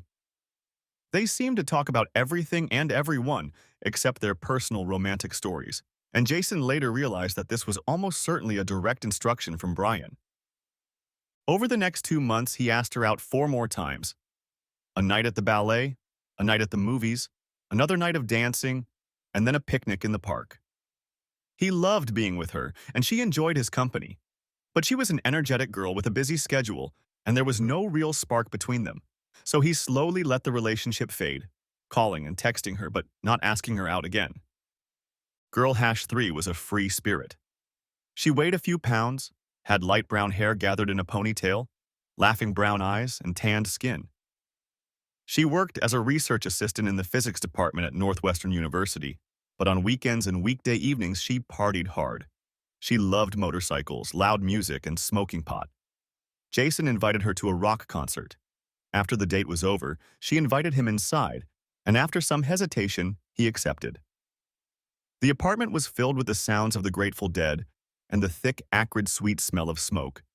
Her roommate, tall and thin with a joint between her lips, waved from the kitchen where she was obviously baking brownies. Jason settled down on the couch, relinquished his bowl of grass, and tried to act casual until he finally bowed out and drove home. At his apartment, he quickly took off his clothes, put them in the washing machine, and took a shower himself, vaguely wondering if he could get tested for secondhand smoke. The next day, he called Girl Hash 4. She was something of a Marilyn Monroe clone with short, curled, platinum blonde hair. She worked as a saleswoman, still lived at home, and didn't seem to have any real interests. Jason, to whom the ability for social interaction was slowly returning, kept the conversation going as they sat down to a long and rather tedious dinner. He drove her home, and she invited him in for a drink, informing him that her parents were away for the weekend. Her gorgeous cleavage and full hips made the invitation very tempting, but Jason couldn't bring himself to enter into any kind of relationship with such a weak girl, so he politely declined and went home, where he finished the evening with a bottle of baby oil in front of his computer. Girls 5 through 7 were cute, outgoing, fun, but otherwise unremarkable. He enjoyed getting to know them, having pleasant conversations, enjoying laughter, and easy intimacy. He made second, third, and even fourth dates, but never felt anything but pleasant satisfaction, and began to worry that the relationship he had with Penny would slip away from him forever. He began to think that maybe he would have to find someone he was comfortable with, or maybe he would just fall in love, and that a love as deep as the one he had with Penny was simply not meant to be repeated. But that's the way it was, until Girl Hash 8 came along. Gail Ann Rawson was a 28-year-old University of Illinois graduate with a degree in marketing and a solid advertising job at a downtown department store. To most observers, she was, if not beautiful, at least pretty. Shoulder-length ash blonde hair framing a heart-shaped face, cool, lightly freckled skin, and a soft, comfortable body. She was also the only girl on the list that neither Jason nor Brian had ever met. Her brother worked alongside Brian, and when he heard about Jason, he called his sister over to his place. Brian took one look at her picture and put her on the list. When Jason called, Gail was wary and a little reserved, even surprised that Jason had called her specifically. She vaguely remembered talking to her brother about Jason a few months ago, but now, faced with the reality of a date invitation from a complete stranger, she'd chickened out and declined, and Jason, feeling somewhat relieved that he wouldn't have to try to impress a complete stranger, had taken it calmly. But a couple of days later, Gail called back and apologized for her refusal, explaining that she hadn't wanted to at first, and after talking to her brother again, she'd changed her mind about going on the date. They talked for a few minutes on the phone, joked about how blind dates can be uncomfortable, and arranged a lunch date later in the week. They met at a small downtown cafe specializing in soups and salads. The conversation was awkward at first. Typical opening remarks, job and education descriptions, general information about family life, and idle comments about soup and bisque preferences. Gradually, the conversation became lighter, more casual and spontaneous. They swapped stories, talked about interests, and laughed. When they finished eating and Jason held out his credit card, he looked at his watch and was surprised to see that he was 30 minutes late for his return to the office. He hastily paid and led Gail out to the sidewalk, where he hailed a cab for her and then caught his own. Back in the office, he absent-mindedly went about his day's work, reflecting on his lunch with Gail. Following his plan to not seem needy or overly concerned about any of the girls he had a good time with, Jason decided to wait a couple days before contacting Gail again. After a few hours, he decided that he wanted to invite her to a play that was coming to town in a couple weeks, and figured he'd better call her the next day so she'd have a chance to book the date. By late afternoon, he changed that plan and decided to call her later to invite her to dinner that weekend. He ended up calling before he even left work and invited her the next night. She said yes.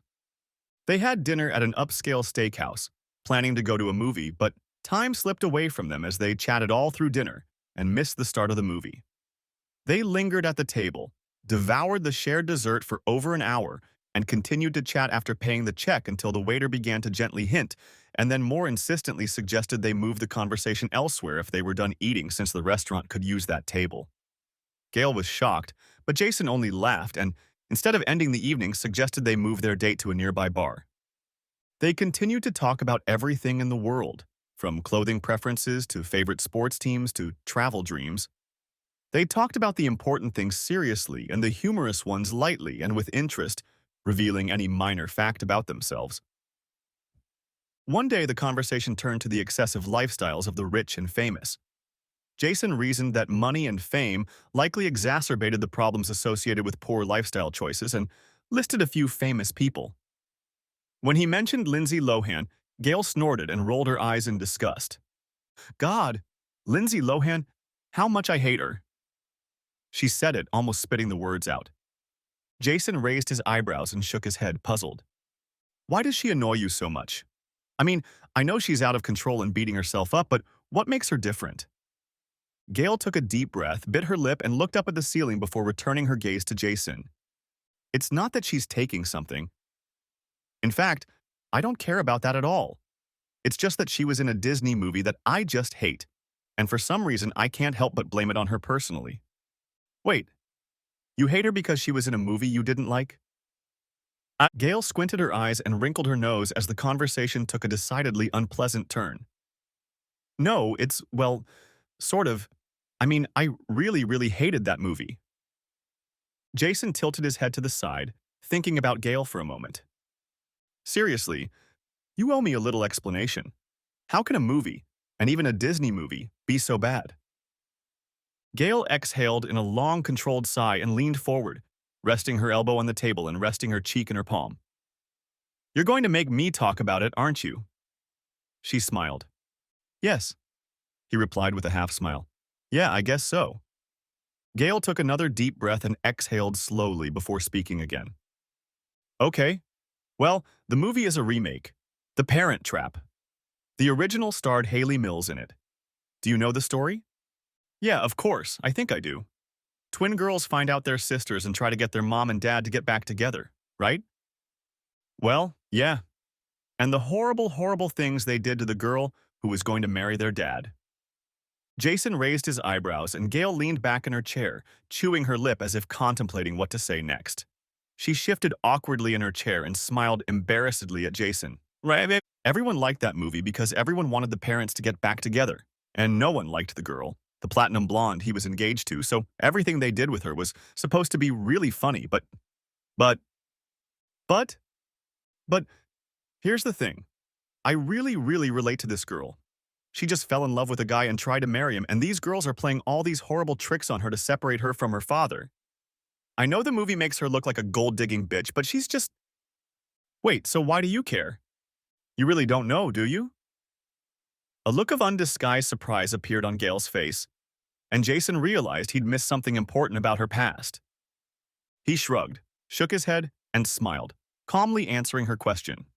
"No, I have no idea." Gail pursed her lips and ran a hand through her hair, pausing to rub her scalp before continuing. "I guess I thought you knew about my story. I figured Brian or my brother told you and that they were trying to set me up with a nice guy or something." "Honestly, Gail, I have no idea what you're talking about." "So that." "Well, at least you know about me being with Trevor, right? I've mentioned him a couple times, haven't I?" "Well, of course." Jason nodded his head. "I got the impression things were pretty serious between you two." "Well, yeah, it was." Gail paused to clear her throat. "Anyway, he was an older man. I think I've mentioned this before. He was in his late 40s, an architect, divorced. So, we started dating. It was very serious. And we talked about marriage, but he had a daughter, Amy. She was 14 at the time, and she really had a thing for me." "Why?" "She really wanted her parents to get back together. The divorce was hard on her, and I think she never got over the fact that the breakup was final. So when Trevor and I started having a serious relationship, I think she decided that if she was going to get in the way of our relationship, her mom and dad would still have a chance." "And she threw a tantrum?" Gail took a sip of her drink and shook her head, but a small, embarrassed smile continued to play on her lips. "No, she did the parent trap thing. Lots of shenanigans, to make me look bad or bitchy." "Shenanigans?" "Yeah." Jason looked at Gail expectantly. "Oh, now you're going to make me tell you about the pranks, aren't you?" Jason smiled openly, nodding his head, and Gail let out a short, snorting laugh and shook her head, as if she couldn't believe what she was about to do. "Okay, then buckle up." She took a deep breath and exhaled slowly before beginning her story. "The first prank I know of happened the night I was going to meet his business associates. I lost my favorite perfume, and Amy came running with it just as Trevor and I were pulling away from the driveway. I didn't have time to apply them before we pulled up to the restaurant, but it turns out she had added some horrible smelling stuff to the perfume, like raw sewage. I didn't even realize it was me until Trevor sniffed my neck and almost released the gag as soon as we entered the restaurant.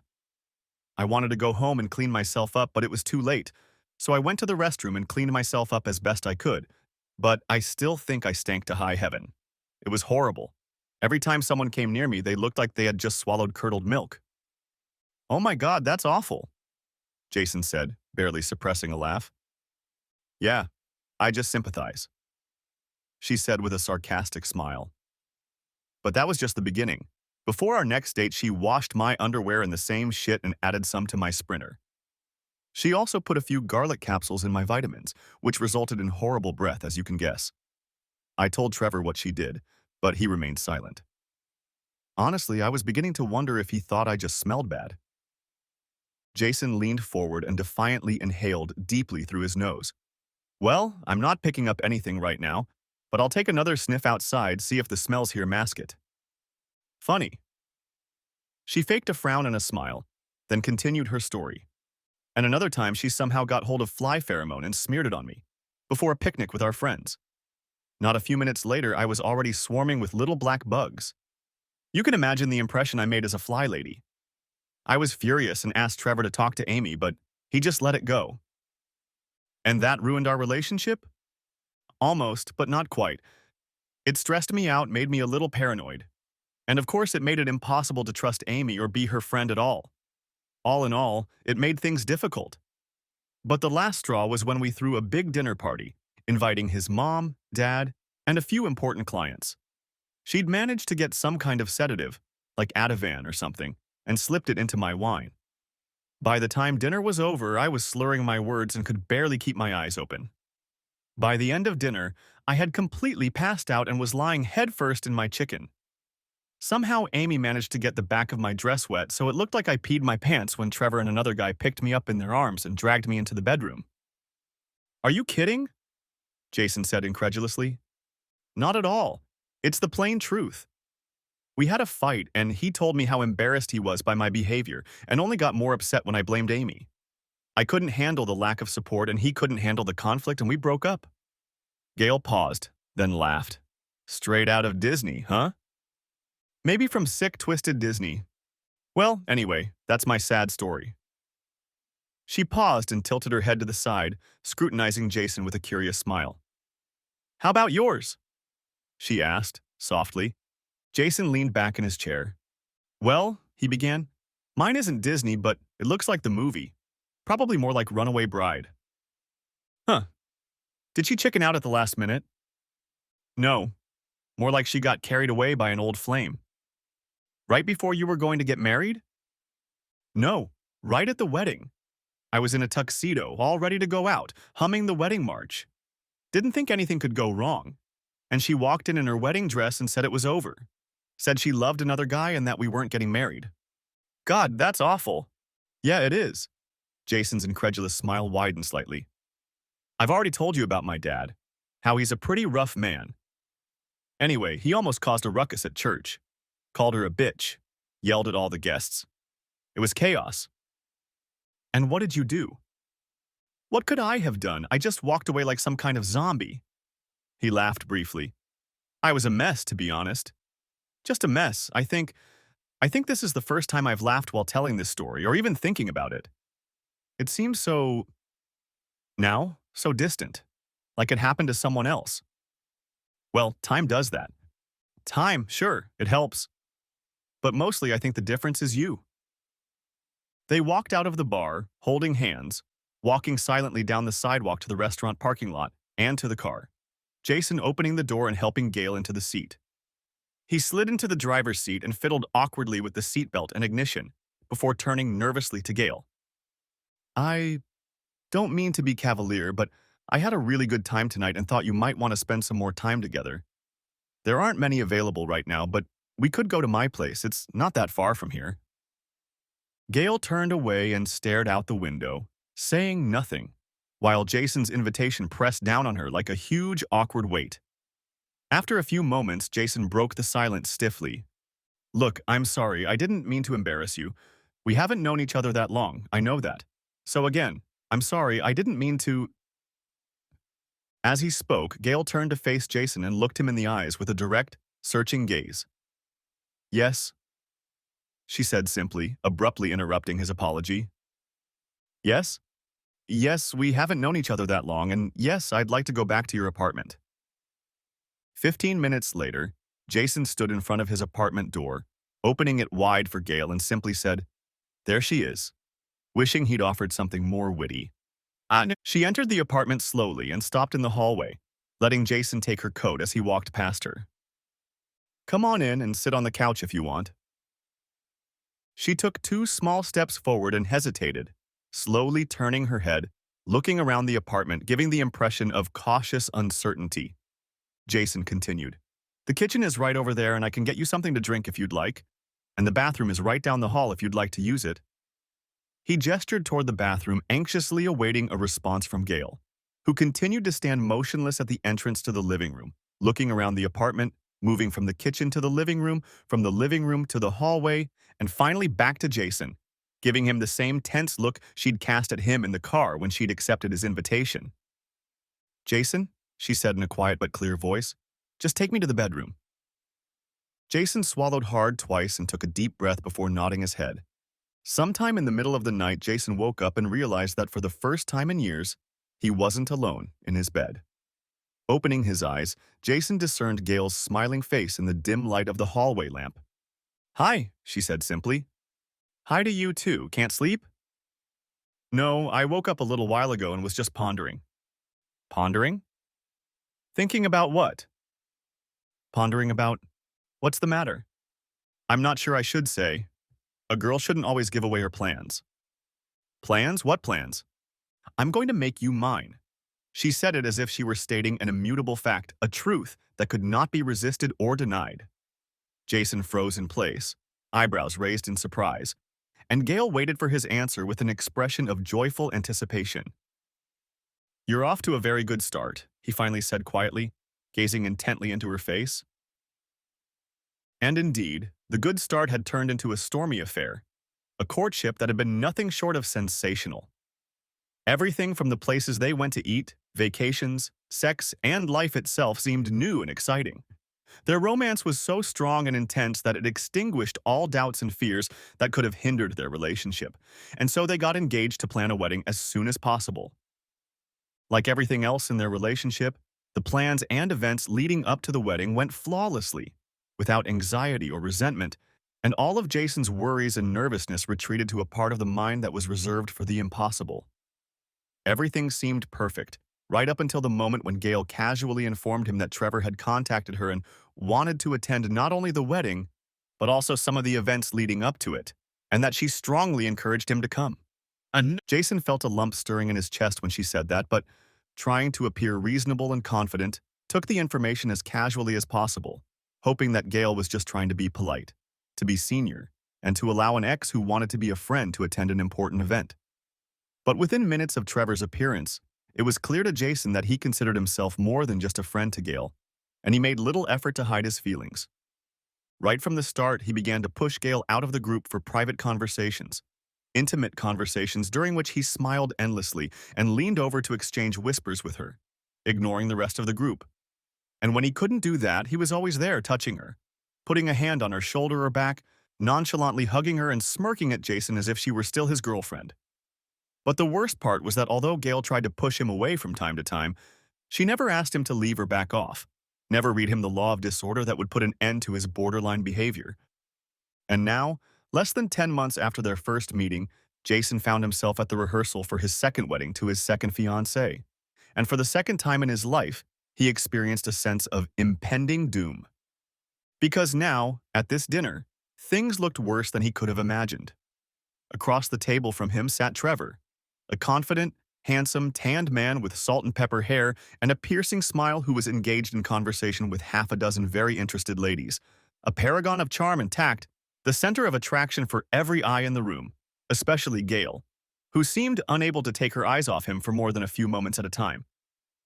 And with each sly glance, each sly smile, the lump that Gail had planted in his chest grew, becoming like an emotional cancer that darkened his mood and destroyed his composure.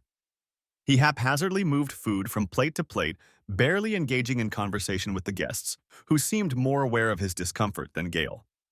Finally, with a resigned sigh, he pushed his plate away and, resting his elbows on the table and massaging his temples with his knuckles, muttered quietly to himself. Gail finally turned her attention to him. God, are you okay? You look a little sore. Jason looked at her with a blank, almost threatening stare, trying to decide what to say, then leaned over and hissed in her ear, the tone of his voice so angry and alien it hit her like a fist. Damn it, Gail. If you're going to take me down, why don't you use a knife? Gail's eyes widened in wild, startled disbelief. What? What? What? What happened, Jason? What are you talking about? Jason snorted with a mocking half-smile. Come on, Gail. I've been here before. He nodded slightly in Trevor's direction. You basically invited your ex to our rehearsal without asking me. You suddenly have secrets, you're having private conversations, clearly arranging some sort of meeting or something. And now, at dinner, you can't take your eyes off him, smiling to yourself, probably about some personal fantasy. And you're nervous. I know how this ends. I've been here before. Maybe we should move it over here. Switch places? Would that make you feel better? Gail began shaking her head vigorously and leaned closer to Jason, clearly trying not to be overheard. Oh, no, no, no, Jason, you didn't. I didn't invite him. He invited himself. He said he wanted to be there. He wanted to see me, and well, I had something I wanted to do, and so I was secretive. I knew you, that you'd be mad, so I just didn't tell you. I, angry about what? Because of some last-minute tryst? Why the hell should I be upset about what my fiancée is doing before her wedding to her ex-boyfriend and not have fun? No, Jason, no, just stop. Her voice was suddenly low and insistent, the panic of a moment ago replaced by firm determination. It's, isn't, what, that, you think? Jason raised his eyebrows expectantly, and Gail took a slow, deliberate breath through her nose before starting again. Look, if you wait a minute, just a couple minutes, I think you'll see. At that moment, one of the women Trevor was looking back at suddenly asked loudly, What?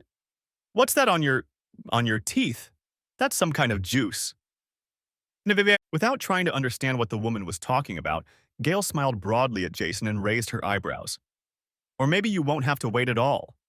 And Jason turned around with a disgruntled face at the new commotion. What he saw seemed so strange that for a moment he had trouble making sense of what was happening. Trevor was still smiling, still sitting elegantly, but now he was bringing his hand up to his mouth with a puzzled and concerned look. His bright white teeth had somehow turned a disgusting dark blue color, as had his lips, and a small drip mark on the right side of his chin. What the hell is that? Jason asked absent-mindedly, eyes wide. What? What did you do? Oh, we're not done yet, Gail remarked carelessly, turning to face him. Not finished at all. Jason watched with frozen admiration as Trevor said something briefly to the women on either side of him, then reached for his water glass, dipped a napkin in it, and wiped his mouth before taking a sip. As he drank, however, water began to drip uncontrollably from the glass onto his chin, and the blue dye that had not been completely removed spread down his neck and onto his white shirt. Reluctantly setting the glass down, Trevor raised his eyebrows in an expression of growing despair, put on an insincere smile and gave his shirt a quick inspection before reaching for another glass that had appeared to his right. Dipping the napkin into the water again, he wiped his shirt for a few futile moments before touching the napkin to his lips and teeth, rubbing them discreetly. But a moment after he touched his lips with the napkin, his expression quickly changed from annoyed to puzzled and then to slightly upset. To confirm his thoughts, Trevor raised his glass and took a sip, whereupon his expression of frustration instantly turned to panic. His face took on a deep red color, and his eyes seemed to pop out of his eye sockets.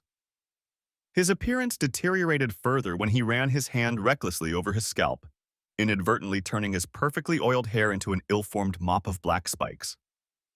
The final humiliation came when, in a desperate attempt to find relief, Trevor started to get up to run to the bathroom but found that he was somehow stuck to the chair.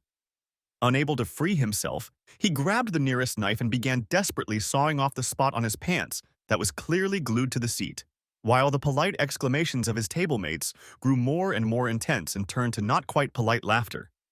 Finally, Trevor stood up with a tearing sound and paused briefly before rushing to the restroom. Wild hair, wild eyes, blue lips, and red face. In Jason's opinion, Trevor had gone from confidently handsome party leader to some kind of corporate clown in a matter of moments. Well-dressed with a powerful circus act, an image that would linger in the minds of Jason and all the guests present for years to come. Oh my God, that's just really cruel. And incredibly funny, Jason said, turning to Penny, who was watching with a look of smug amusement. Oh yes, it is, she replied with practiced nonchalance. Especially that last part. I wasn't expecting that. Jason's voice became a conspiratorial half-whisper. What do you mean you didn't expect it? It's your credit, isn't it? It wasn't just me. In fact, it was mostly my partner in crime. Partner? Well, yes. I needed help to pull this case off, and I found the perfect person. A grown man with the heart of a 12-year-old boy. Gail nodded weakly toward the end of the table, where Jason spotted his father grinning like the Cheshire Cat. His grin grew even wider when he saw the couple looking at him, and he raised his wine glass in a toast.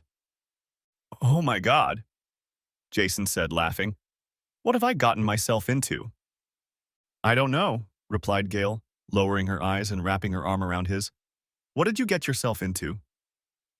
"Heaven. Heaven, I guess." Penny parked the pickup under a shady tree, wiped the sweat from her forehead, and cursed the broken air conditioner before climbing out of the cab. She walked slowly down the dirt concrete driveway and overgrown weedy cracks to the duplex door, passing a tiny lawn with crisp brown grass and a perpetually broken sprinkler that stood as a monument to the futility of summertime. She unlocked the door and stepped through the open front door into the living room. The fan on the crate by the couch was running at high speed, blowing air around her sleeping husband. She slammed the door shut on purpose, creating enough noise to make Kenny stir and open his eyes. "Hey, baby," he said in a husky voice, running a hand through his uncombed hair. "What time is it?" Nay. Penny stood with her hands on her hips and surveyed the cluttered living room. An empty pizza box and an unfinished bowl of cereal on the coffee table, a game console on the floor by the couch, a pair of socks, and a few folded pieces of paper. The TV was on, a video game intro was playing, and country-style music was playing on the radio in the kitchen. "It's 4:30, Kenny," she said, and headed for the fan, leaning over to feel the breeze on her face. "Did you go to your interviews today?" Kenny sat up straight, stretching lazily. "How was I supposed to go on interviews if you have a truck?" Penny stood up again and put her hands on her hips, raising her eyebrows. "I don't know. You could have looked online, filled out some forms, made some calls. It's been 7 months now, and we're really at our financial limit. Have you done anything?" "Anything?" Kenny held his breath and let out an intermittent hiss. "Yeah, I did something. I checked the net for available positions, but there was nothing but crap. Maybe if you work a shitty job for a while, it won't kill you.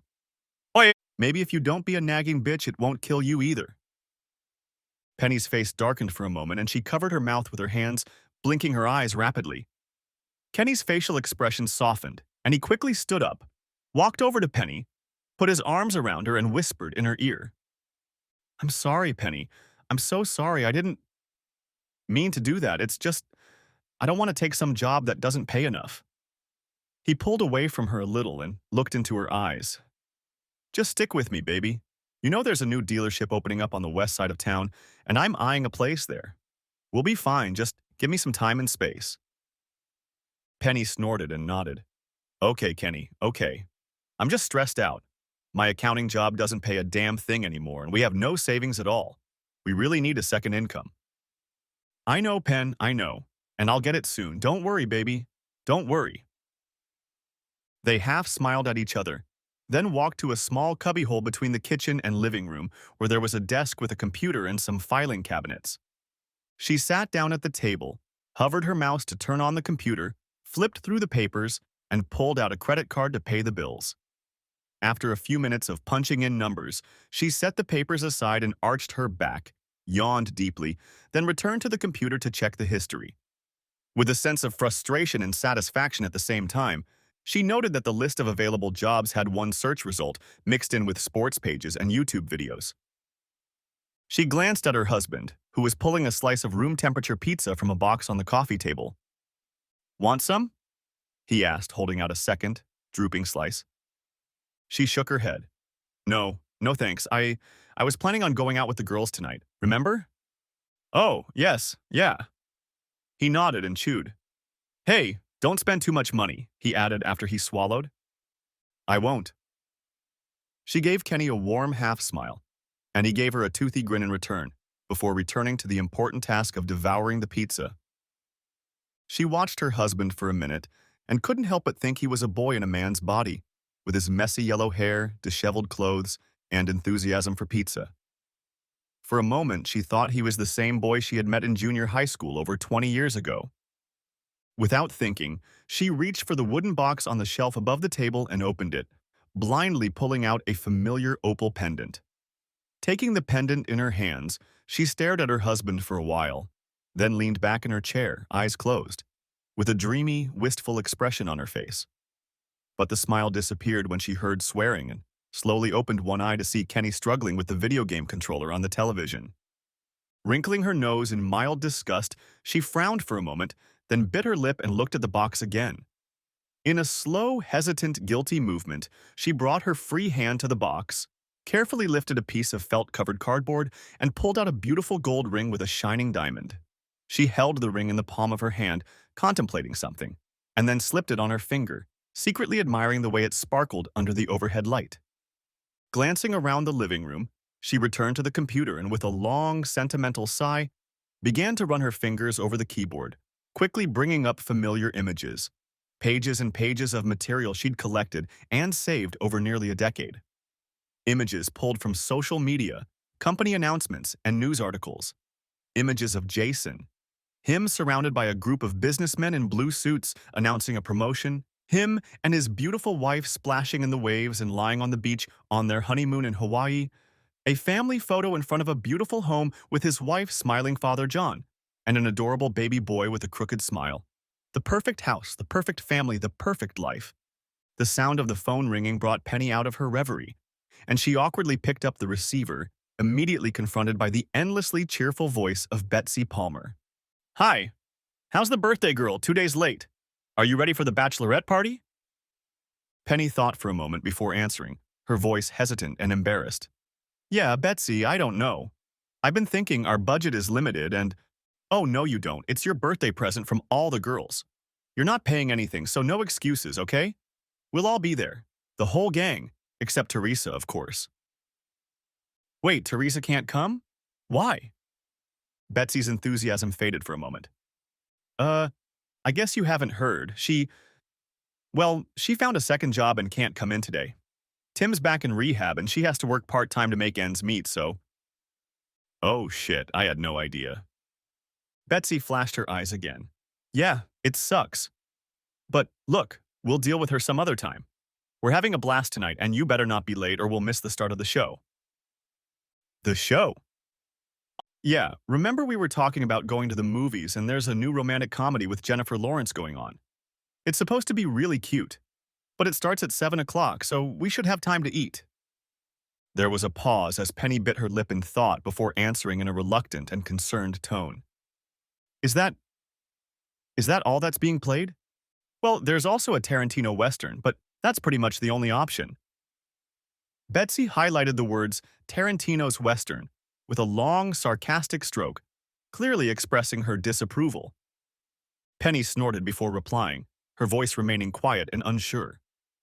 I don't know. I think maybe I should watch a Western."